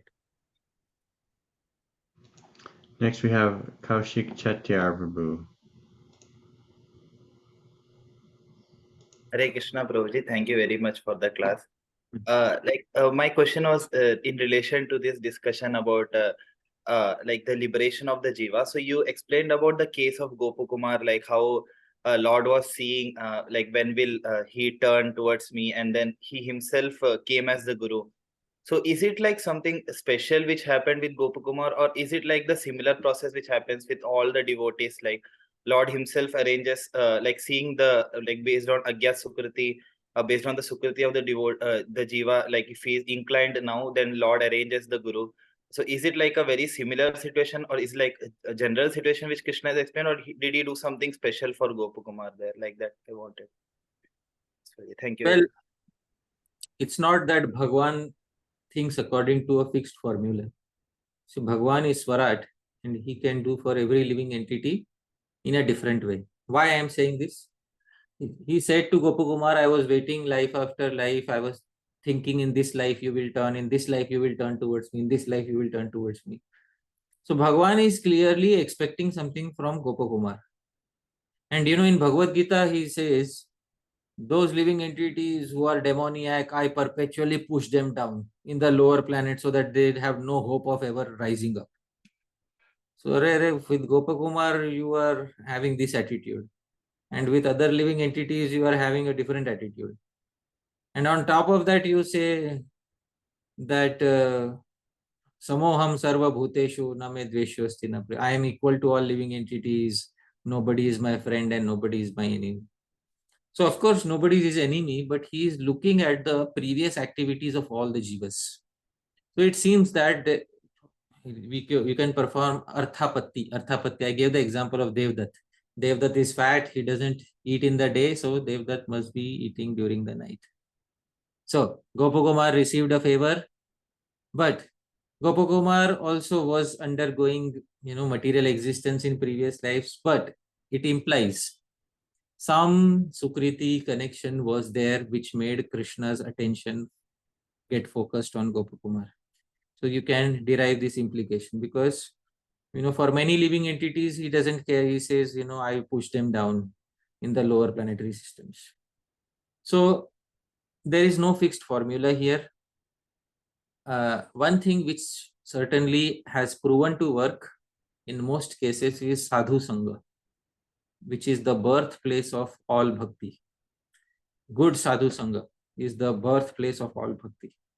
So once one comes in association with a genuine sadhu, who is a storehouse of Krishna bhakti, at that point of time, their spiritual life is revolutionized. And then Bhagwan's attention becomes focused upon that living entity. So in Gopa Kumar's case, Gopa Kumar, in order to make Gopa Kumar favorable, Bhagavan forced him to take a birth in Govardhan and appeared as his Guru Jayant. In our case, this is not happening because we are already favorable, but we are semi-favorable right now. Semi-favorable means we are favorable, but certain things we are yet to give up, most of us. So our case is not the same as Gopa Kumar's case. Gopa Kumar was made favorable in one life by Bhagavan, whereas us, we are semi-favorable, and Bhagavan is definitely, is having his attention on us. But what arrangement he makes for us, that is dependent upon his sweet will. So there is no fixed formula, because Bhagavan is not a machine made using artificial intelligence that he will think in a particular manner. Right? I hope that answers your query. Next we have Bhagavati Vasudha Mataji. Hare Krishna Prabhuji, thank you so much for this very beautiful class.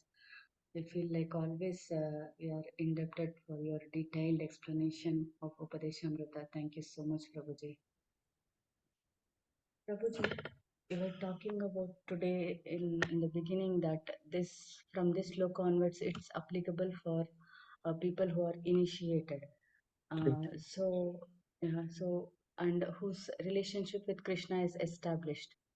So what really mean? It does mean that our real actual constitutional position is to be revealed by the spiritual master, or how is it? And is there anything to do with the name that we get when we get initiated? What does the Shastra says about it? What it means here is that you should be a member of Achyuta Gotra. That is what it means here. Because after initiation, one becomes a member of Achyut Gotra. Now, those who don't know the concept of Achyut Gotra, Gotra is family lineage. During initiation, once Gotra changes and once family lineage, one starts identifying as a member of the Achyut Gotra. And Srila Prabhupada spoke of this many times in his writings as becoming member of Achyuta Gotra. I'll try to find, examples of this. And I'll share my screen and you can have a look. The devotees are referred to as Achyuta Gotra, or the dynasty of the Supreme Personality of Godhead. So many places Prabhupada speaks of Achyuta Gotra. Even birds and other lower living entities can be elevated to Achyuta Gotra, the family of the Supreme Personality of Godhead. When does this happen? This happens during the time of initiation. So Guru Gotra means the Guru, disciplic succession, Achyut Gotra. We Vaishnav, our Gotra is Achyut Gotra. So this is what is expected, that after initiation, we have received initiation from a bona fide spiritual master, and having received that initiation, our basic sambandha as servant of Bhagavan is established, and thus our Gotra, our family lineage has changed to Achyut Gotra. That is what is expected. So not that your final revelation of Siddha identity is not expected at this stage. Because at this stage, Rupa Goswami is still saying you are affected by jaundice. So how can the revelation of final identity be expected at this stage? At this stage, it is only expected that you are a member of Achyuta Gotra. That's all. Okay, thank you so much, Prabhuji. Is there anything to do with the name? What does the Shastra says about it? It might be the constitutional question, or it might not be also? The name is given to the sadhaka, the practitioner. This name is the practitioner's name. Once you become a Siddha, you will have a different identity. That identity will be revealed. In the 8th verse, I will specify it is called Sampatti Dasha. In the stage of Sampatti Dasha, that identity will be revealed. So that will be your final identity in Goloka Vrindavana, Sampatti Dasha. Right now, this name is given to a practitioner. that, so and so Das, so and so Dasi, this name is given to a practitioner. So this name also in Chaitanya Mahaprabhu's Leela, this name will always eternally remain. But our identity in Krishna Leela will be different. And that identity is called the Siddha identity. And discussion on that identity will take place when we come to the 8th, 9th, 10th verses. So that will happen gradually. So I hope. Oh. Thank you so much, Prabhuji. Hare Krishna. Hare Krishna. Next we have Adi Bhagavan Prabhu. Hare Krishna, Prabhuji, Dhamma. My pranams. Please speak loudly, Prabhu. Yeah. Yes, Prabhuji, my question, first of all, I'd like to thank for this wonderful class. Actually, so many examples you gave, and also you quoted from Ayurvedic texts about the pitta, tapta, and also relating it with the process of sadhana bhakti. So, Prabhuji, my question was regarding the free will, which you explained earlier in case of Gopa Kumar. So, in case when we have Lord Chaitanya Mahaprabhu coming to this material world and performing his Leela, so many times we hear that Lord Chaitanya Mahaprabhu delivered many when he went to a village. So, he delivered in masses and gave them Krishna Prema. And also we hear that Patra na dekhi sthana sthan. So, it seems that there is an intervention in the free will, and it seems the case of Kripa Siddhi. If you can just explain something on that. All right. So, when Chaitanya Mahaprabhu appeared, it seems that the free will of the living entities was, somehow disturbed by Bhagavan's arrangement. The first thing is, when we say that somebody got liberated, what does it mean? Because Adi Bhagavan Prabhu, it's a very simple question. What to speak of Chaitanya Mahaprabhu's appearance? Shastra also says that anybody who chants a single name of Hari is immediately liberated. Have you heard that statement, Adi Bhagavan Prabhu? Please unmute and please say. Just a minute.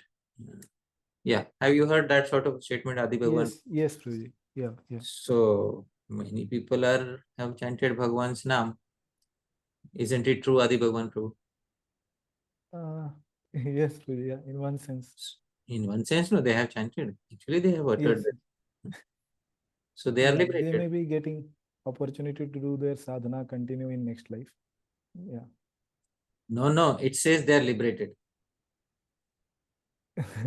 Correct. Yes, Prabhuji. Adi Their Bhagavan birth Prabhu, may not be according to their karma. Now, Adi Bhagavan Prabhu, can you chant one name of Krishna? Can you chant Krishna, right? Krishna. So you're liberated now, right? Yes, Prabhuji. Yeah, that's what the verse says. Oh, that's what the verse says. So when the verse says that you're liberated, what does it mean? When it says that Chaitanya Mahaprabhu came and liberated everybody, what does it mean? So all these things, let me give the secret today itself. It's very important to understand how to make sense of all these statements. Sri Jiva Goswami has quoted in his Sandarbhas a very nice verse, and I will quote this verse in front of you. I will show this verse in front of you. This verse is, sometimes the translation is sometimes not done properly, but I will try to show this verse to you. Okay, now you can see the verse, Prabhuji. Yes, Prabhuji. Yes. Sakriducharitam yena harirityaksharadvayam baddha parikarastena mokshaya gamanam prati. So this translation is good. Okay, Prabhu, can you read the translation? Yes, Prabhuji. By once chanting the holy name of the Lord, which consists of the two syllables Hari, one guarantees his path to liberation. Skanda Purana. Oh, wonderful. So, Prabhu, you chanted just now, you chanted Hari. Yes, Prabhuji. So, you are liberated now? That's what he's saying, Prabhuji. One guarantees his path to liberation. Right. So, there is something in the words. Please try to understand. Sri Jiva Goswami is saying something. He quotes this verse in the Sandarbhas. He says, Sakrit Uchcharitam Yena. Once if you utter Ha Ri Iti Aksharadvayam, these two syllables, Ha and Ri, Hari, Baddha Parikarastena. So previously when people used to make a long journey, let's say I have to walk from Mumbai to the Himalayas, I have to go walking. So I'll do Parikar Bandha. Previously people used to tie a cloth around their waist. This is Parikar Bandha. In English, it's called rolling up your sleeves. It denotes that, I am now mentally, I am getting ready to walk on the long path. Mokshaya Gamanam Prati. So similarly, this person has now become ready to walk on the long path of liberation. Now, what will happen? Let's say if I leave my home for the Himalayas and I've just gone to the corner of the street. Somebody comes to my home and asks, where is he? Hariparshad Das. So my family members will say, oh, he went to the Himalayas. Right now, I'm not in the Himalayas. I'm just around the corner. But what will my family members say? He's gone to the Himalayas. So, similarly, Shastra says somebody who has chanted once the name of Hari has become liberated. Which means he may be right around the corner. But Shastra says he is now walking on the long path. He has taken the correct path now towards getting liberated. So when Chaitanya Mahaprabhu came, everybody got liberated. Do you believe that, Adi Bhagwan Prabhu? Yes, Prabhuji. Of course they got liberated. Because they all chanted Hari. And that too in the association of Sri Chaitanya Mahaprabhu. So they started walking on the long path towards getting liberated. That is the answer to your query. Because if it was immediate liberation, then the Chaitanya Charitamrita would have reported that they all dropped dead there. Yeah, left. They all dropped dead there and they left their body, and dead bodies were there. Wherever Chaitanya Mahaprabhu came, everybody fell dead because no more karma was there. So everybody fell dead and went back to Godhead.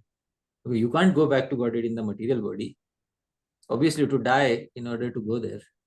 So when Chaitanya Mahaprabhu liberated them, did they die, Adi Bhagwan Prabhu? No, Prabhuji. They didn't die. Yeah, no. Some instance it is said that they started dancing and having ecstasy. Yeah, they started having it. So they have started walking on the path now. Now they got the taste. They got the ruchi. Now from that point they'll continue. Right. Okay. Yeah. The instance where Haridas Thakur desired that, okay, let everybody get liberated, and actually the universe became empty. So that is the case. You are saying that they left actually? No, you'll have to see the commentaries on those particular sections. The entire universe became empty. Then Chaitanya Mahaprabhu's village also got empty. No. Oh my goodness. So how do we understand such situations? If the entire world was liberated, then Sachimata should not be there. Advaita Acharya should not be there. All of them should not be there. Yeah, maybe his village already is like home Chaitanya Dham. All right, but the rest of the world, there should have been a big commotion that nobody else is in their respective places. So what does it mean by liberation? We have to understand. I'll come to that, but I have given you a brief idea of that. All right? Yes. Thank you very much. Thank you. Next we have Parama Karuna Prabhu. Hare Krishna, Prabhuji. One more question. Since, sure. You're on seconds. This question is on the necessity of initiation, Prabhuji, like you mentioned in the beginning today's class, about the necessity of initiation for chanting the Harinam. Or maybe I'm not phrasing the question correctly, but you mentioned about necessity of initiation.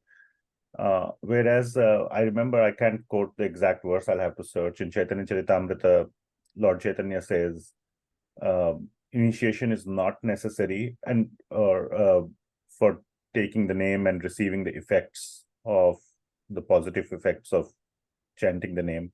So just wanted or if this is a big topic that you will cover in the future classes on this verse, that's totally fine.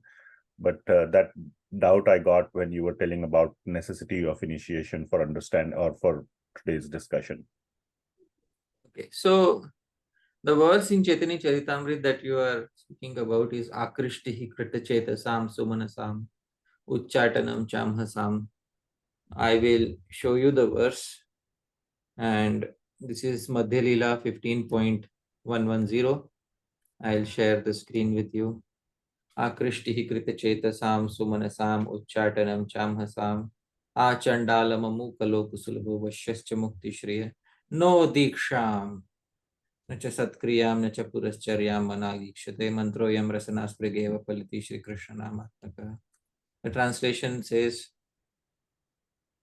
chanting the holy name does not depend on initiation. This is what I think you were referring to. Yes, Prabhuji. Yes, correct.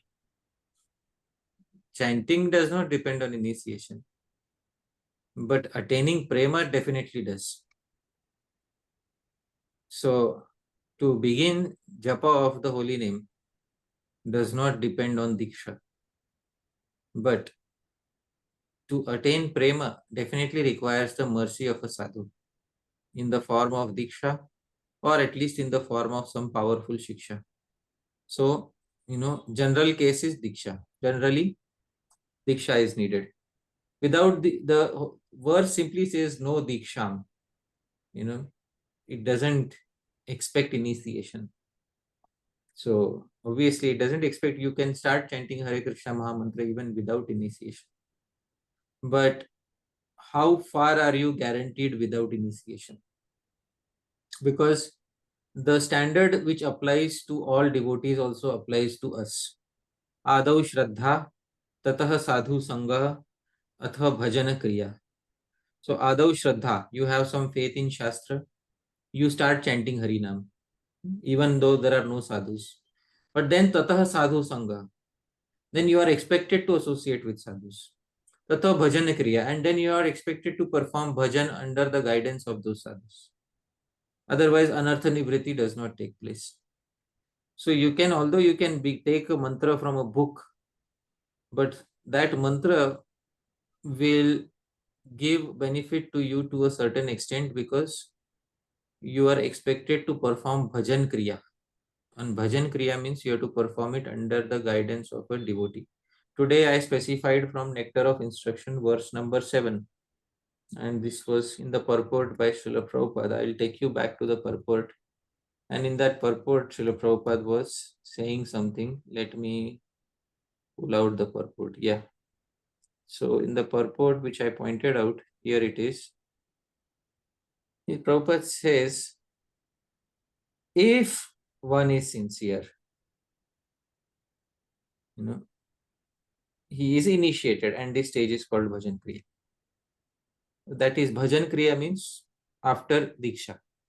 Previous to that, he says, in some areas, people begin to imitate the devotees by shaving their heads and chanting the Hare Krishna Mahamantra only a few days after hearing the mantra. So, Prabhu, is this the stage of initiation or before initiation?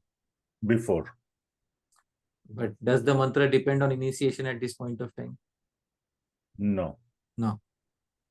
But if you want to begin Bhajan Kriya, then you require Diksha.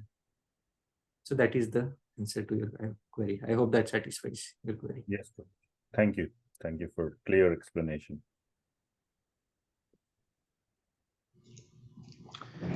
Prabhuji, I have a question. Yes, sure, Prabhu. When it's spoken about our aversion to Krishna being beginningless, Right.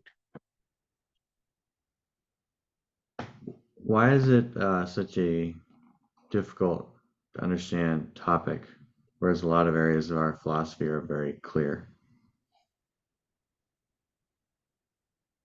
It is a difficult to understand topic because this is where Shastra closes the window on the mind. Because this is where Shastra says beyond this, it will not, we will not be able to describe further. In the Vedanta Sutra, there is a discussion called as Atmadhikaran. Atmadhikaran means the entire discussion is around the origin of the soul. And I will share my screen with you. This sutra is called Natma Shrutehe Nityatvachatabhyah.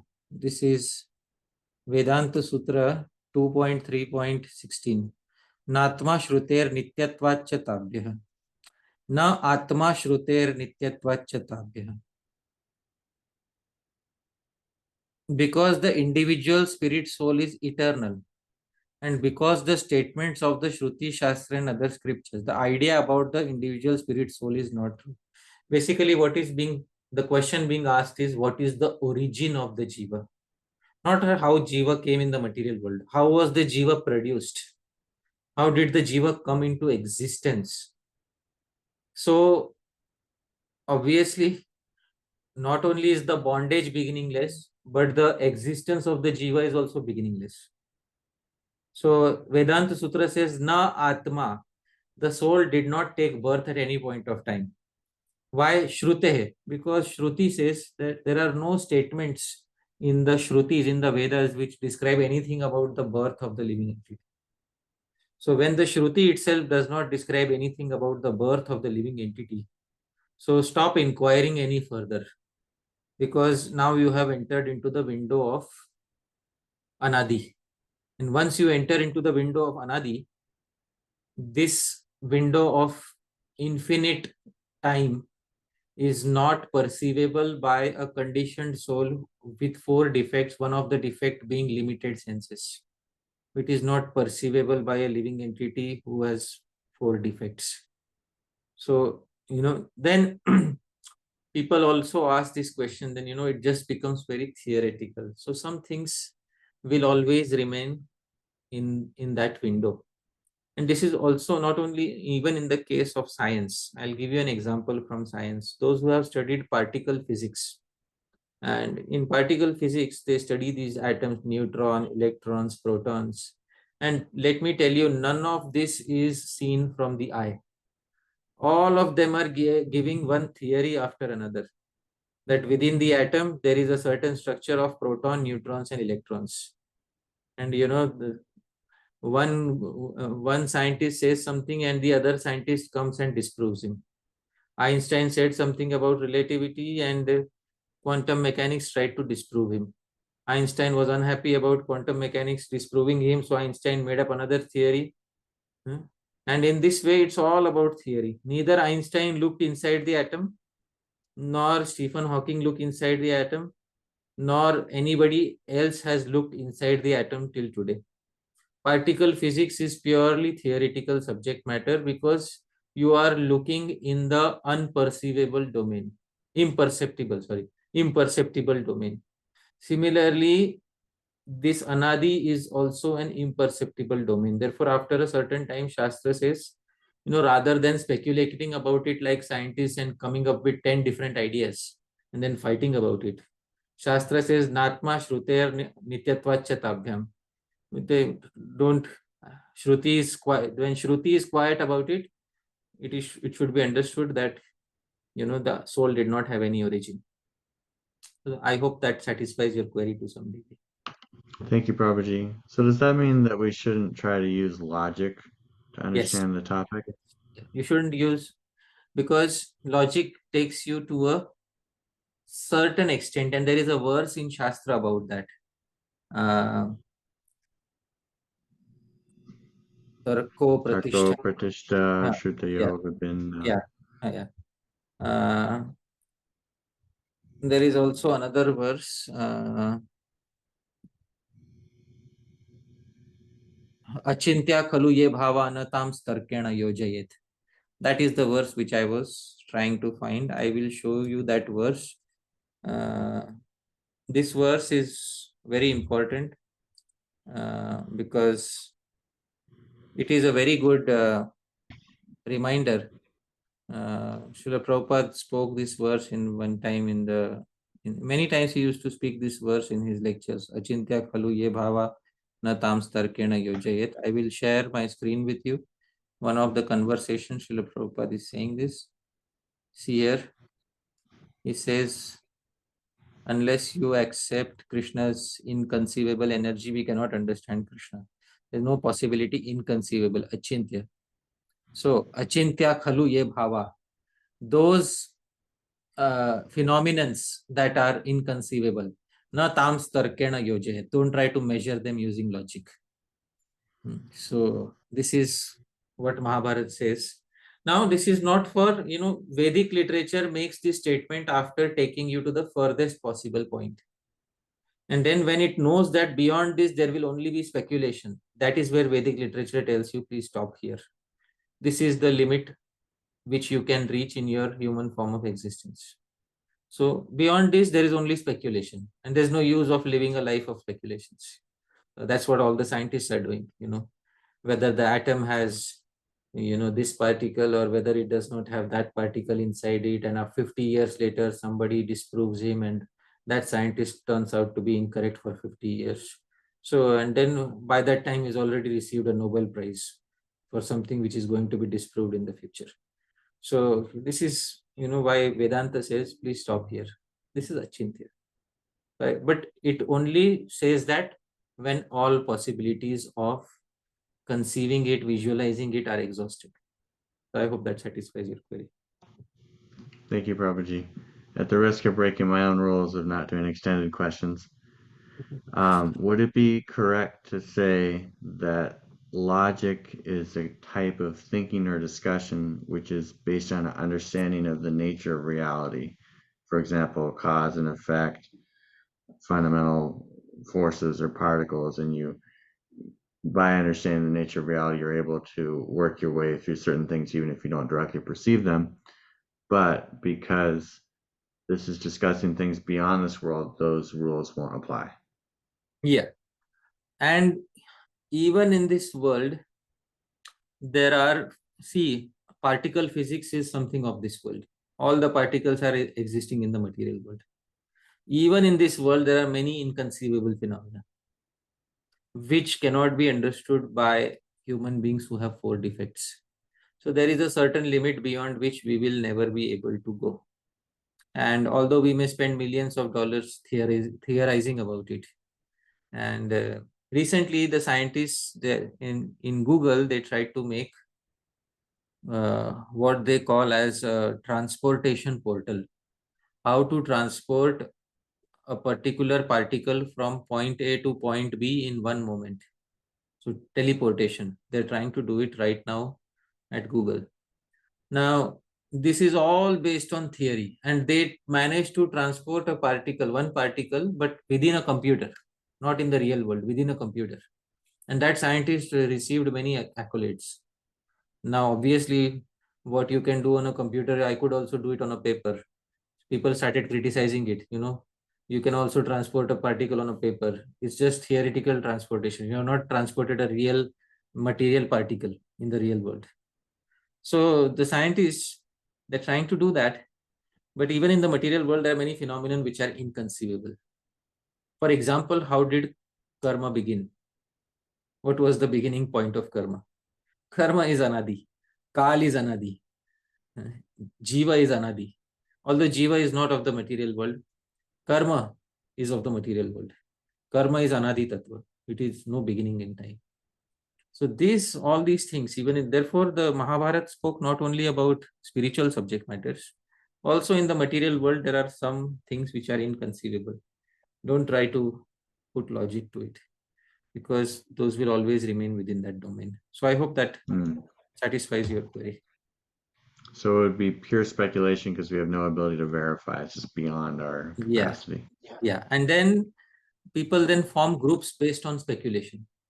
Then people make friends and enemies based on those speculations, as it has happened in the scientific community. Einstein was against quantum mechanics because quantum mechanics was raising questions over theory of relativity.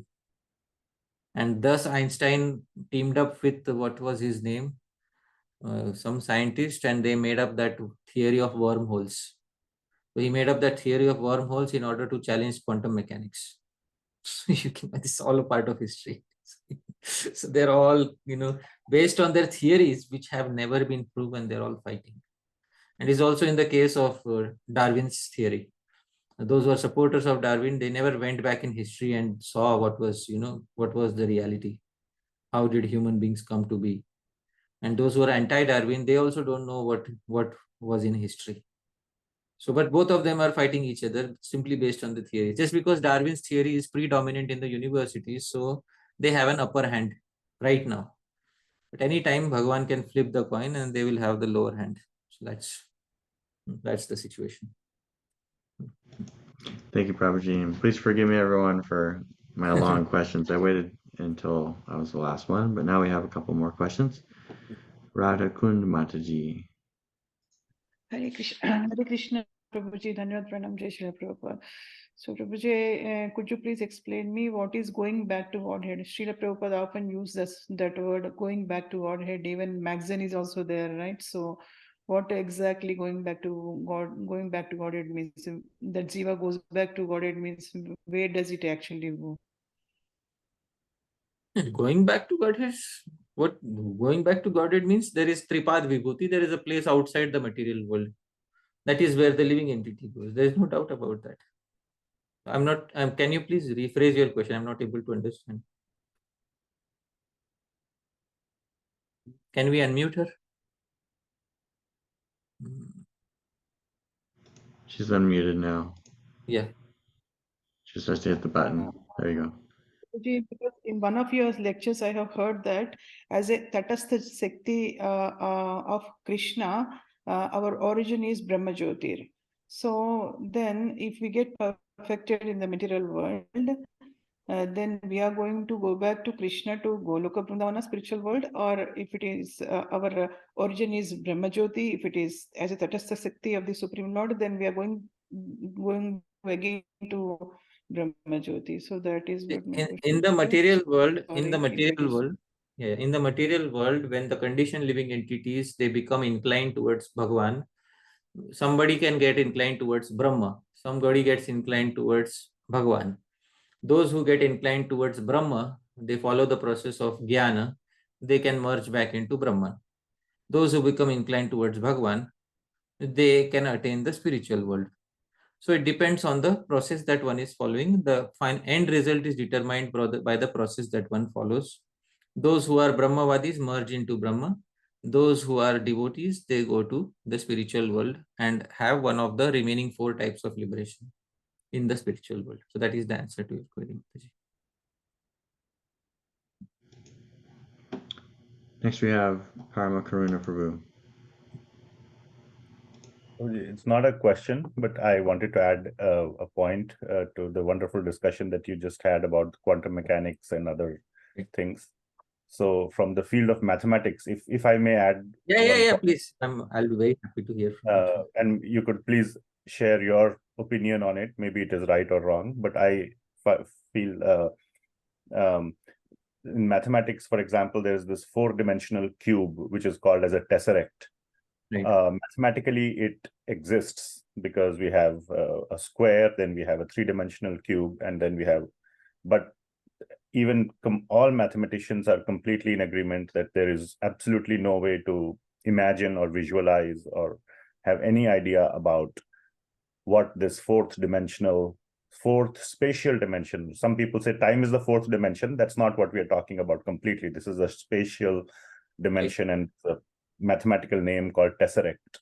Right. And all we can imagine is its shadow in the 3rd dimension, which is basically pictures have been drawn about it. Like every object in nth dimension has a shadow in the n-1. Like a cube has a shadow on a, in a 2-dimensional plane. And the simplest shadow would be a square if light is falling in a straight line on the cube. So all mathematicians fully agree that it is completely incapable from the human mind or even logic to even start speculating what a tesseract is, and they stop there. Right. And that I find as a very nice, analogy or to what we were discussing here.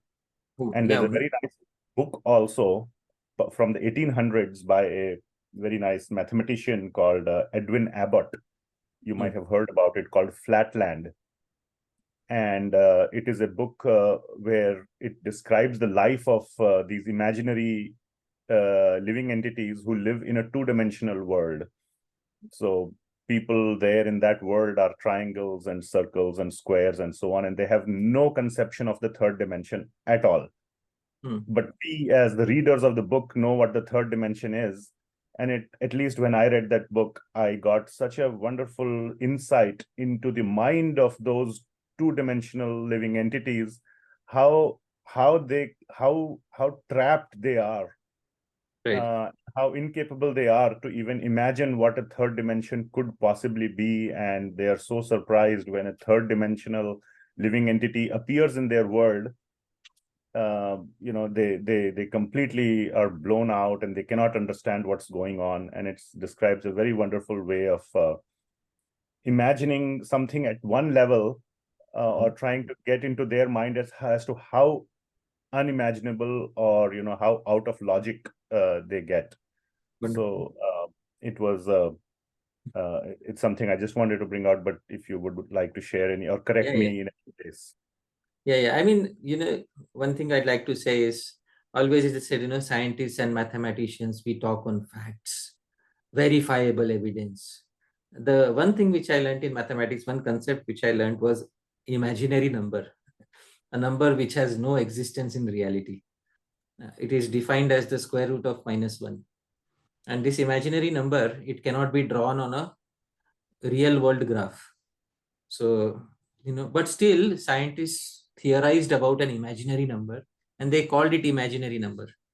And then they are solving problems based on imaginary number, problems related to electricity, current, etc. So, and then they say we are rationalists. We believe in only, what can be observed phenomenon, what can be tested, we're in a lab. Well, I'm sorry, but you can't, your own activities don't support your claim. The world of science is a big world of fantasy in many places. In many places, it is a world of observation, but in many places, the world of science and mathematics is a world of fantasy, where scientists and mathematicians give their own wild theories about anything that they can think of in their fertile minds. And then that becomes a theory and people write textbooks about it. And then Indian students study it to pass entrance exams. And then once you pass an entrance exam with good marks, you consider yourself successful. And 50 years later, the theory is disproved. So everything you learned was a waste. So that is what I would like to say in this regard. But thank you, Prabhuji. Next we have, is it Srinath Prabhu? Yeah, Srinath Prabhu. Hare Krishna. So I need one clarification because I think I was distracted when the discussion was going on. And before that, I would like to say we are very fortunate to have Rupa Goswami teachings in our life in this, realm of four-headed Brahma. There are other realms too, and there are scriptures, though the content might be the same, but the knowledge is so vast. And Srila Rupa Goswami made it so simpler for us, if we need to really apply it in our life, to go to the same destination, which is, seeked by the devotees of those planetary systems. When we talk about the third dimension, I find there might be many dimensions which are hidden from us for our good, So this is one thing. And the clarification I need, when you were speaking about, the initiation part, so are you necessarily speaking about second initiation? No, I am speaking about when the Guru establishes the sambandha with Bhagwan Shri Krishna. When the Guru accepts the disciple as his own, and the disciple, because the Guru is personally connected to Shri Krishna, therefore the disciple also enters into a connection with Shri Krishna. This is not about first or second initiation, or not about which set of mantras you got. This is about an associate of Bhagwan accepting us as one of his own. That is what, Thank that is what it thank is. you. That's what I needed to know. Thank you.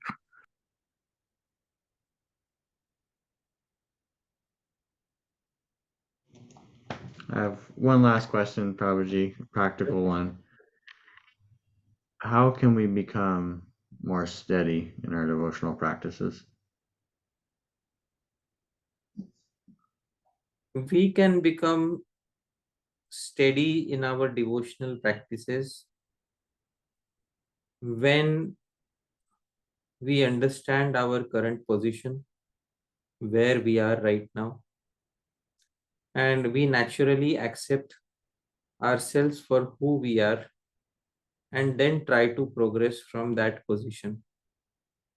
Many times, by hearing the glorious activities of previous devotees, we think that we are also somehow capable of doing that. And then we try to do something which is beyond our capacity. So progress begins with an honest evaluation of one's current position. And different individuals may be situated in different places in their spiritual progress. But honesty is in accepting one's current position. And from any position, one can progress rapidly. That's the good news. A person who has a proper attitude can progress very rapidly from any existing position. But they need to be honest about their existing position. And secondly, stability is attained. Stability has a term in Sanskrit that is nishtha. Nishtha is attained when one's doubts in the mind and misgivings in the mind are removed. So if we see, there is a very nice literature, Jaiva Dharma by Srila Bhaktivinode Thakura.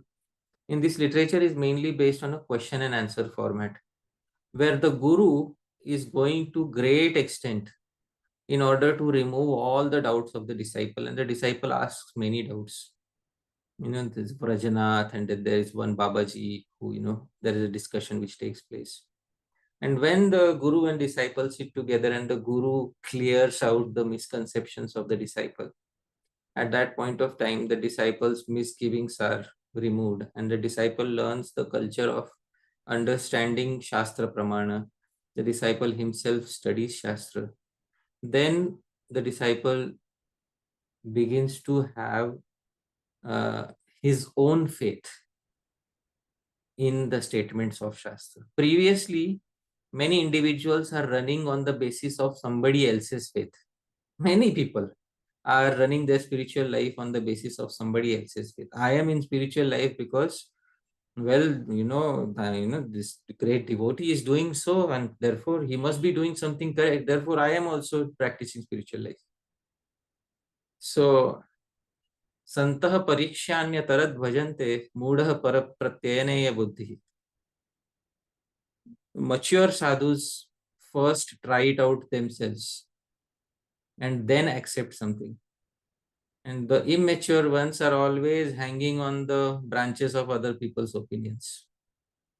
So, the mature sadhaka is one who has personally taken the trouble to clear out all the misconceptions, misgivings regarding the difficulties that he has in his spiritual life. We are unstable because instability means poor foundation.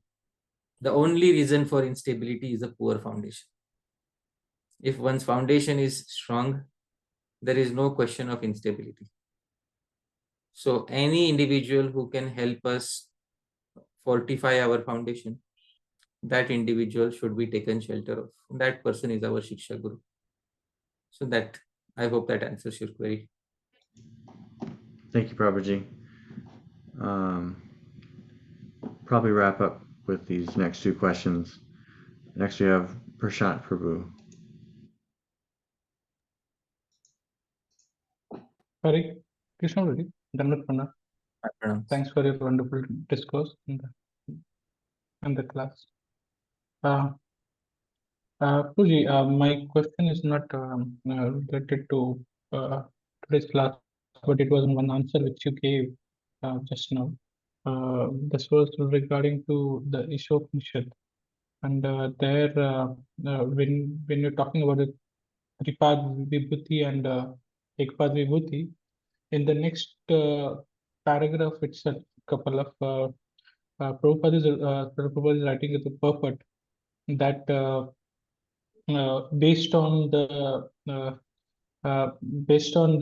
practitioner, whether he's from the Jnana philosophy or the yoga philosophy or the karma, and based on the more he gets qualified in the devotional service, he may either enter into illuminating cosmic atmosphere of spiritual sky or Vaikuntha planets. So, Guruji, here it's about the Vaikuntha, about the spiritual cosmic sky, that is the Brahman. So we say that entering into Brahman is a spiritual suicide. So how can, by practicing bhakti, we can attain Brahman? I couldn't understand this phrase here, which Prabhupada writes actually. Sorry, it was out of topic of today's discussion. Do you want to take that question, Prabhuji? I'll just give a quick answer. If you're not satisfied, you can take it offline. I'll give a one sentence answer. There are some individuals who use Bhakti Yoga as a stepping stone in order to merge into the impersonal. So they chant, you will see the impersonalists chant Krishna Nam, Ram Nam, so that they can ultimately become one with the absolute truth. For them, Bhakti is not the end. Bhakti is simply the means, and getting liberated is the end. Merging is the end. So sometimes they use Bhakti as a tool for achieving that. Some impersonalists do that. But if you have any further queries about that, you can take it up, individually in the WhatsApp group. Okay. And our last question is from Jagaranga Prabhu. Hare Krishna Prabhu, Dandat Pranam. Prabhuji, I just wanted to understand, how do we define the achintya?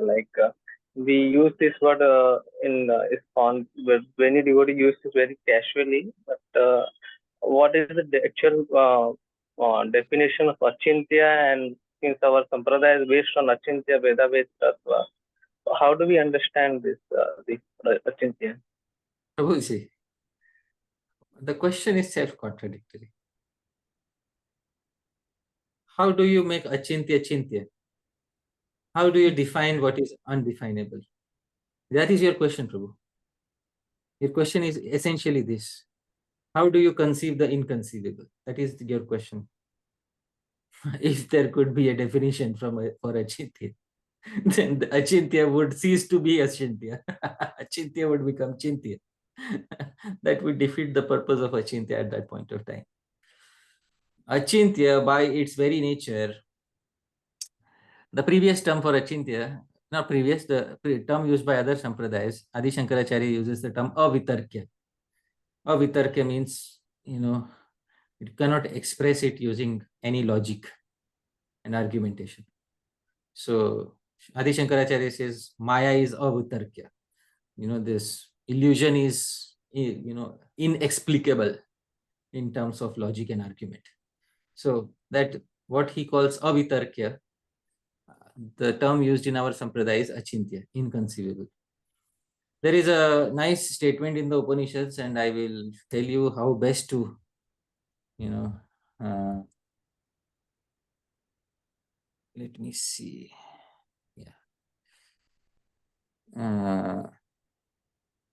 Taittiriya Upanishad, it is defined and it's quoted one time. In this regard, the Taittiriya Upanishad refers to the Supreme as Yato Vacho Nivartante Aprapya Manasa Saha. So, Yato Vacho Nivartante, words bounce back and return Aprapya Manasa Saha, without making any contact with the mind. So, Jai Gaurang Prabhu, I'll ask you a question. If I speak a word, please tell me if you have seen that particular object or not. Have you seen a sunflower? Yeah. As soon as I said sunflower, the word, came to you, made an impression on your mind, and you were able to absorb the meaning of the word. The absolute truth is such that once you speak anything about the absolute truth, it bounces off the wall and doesn't make any contact with the mind. Yato vacho nivartante aprapya manasasa. Words return without making any contact to the mind. This is how achintya is defined. You can consider this as a definition of achintya. Yato vacho nivartante aprapya manasasa. Words bounce back and return without making any contact with the mind. So I hope that is a good definition of achintya. Thank you, bro. All right. Thank you so much, Harita Prabhu, for another really wonderful question and answer session, a really beautiful class. I'm going to invite all the devotees now to unmute and give a big thank you to Prabhuji. Hare Krishna, Prabhuji. Thank you, Hare Prabhuji. Krishna. Hare Krishna. Hare Krishna, Prabhuji. Dharanam, thank you so much. Wonderful. Parikshit Prabhu, thank you so much, Prabhu. Pranam Prabhuji, thank you very much. Thank you, Prabhuji. Thank you. Thank you very much, Prabhuji. Hare Krishna. Wonderful class, Prabhuji. Hare Krishna, Prabhuji. His Grace Hari Pārṣada Prabhu ki. Jai. Prabhupada ki jai. Koti Vaishnava. Haribo. Thank you so much, Harita Prabhu. And take care, Paramakarna Prabhu.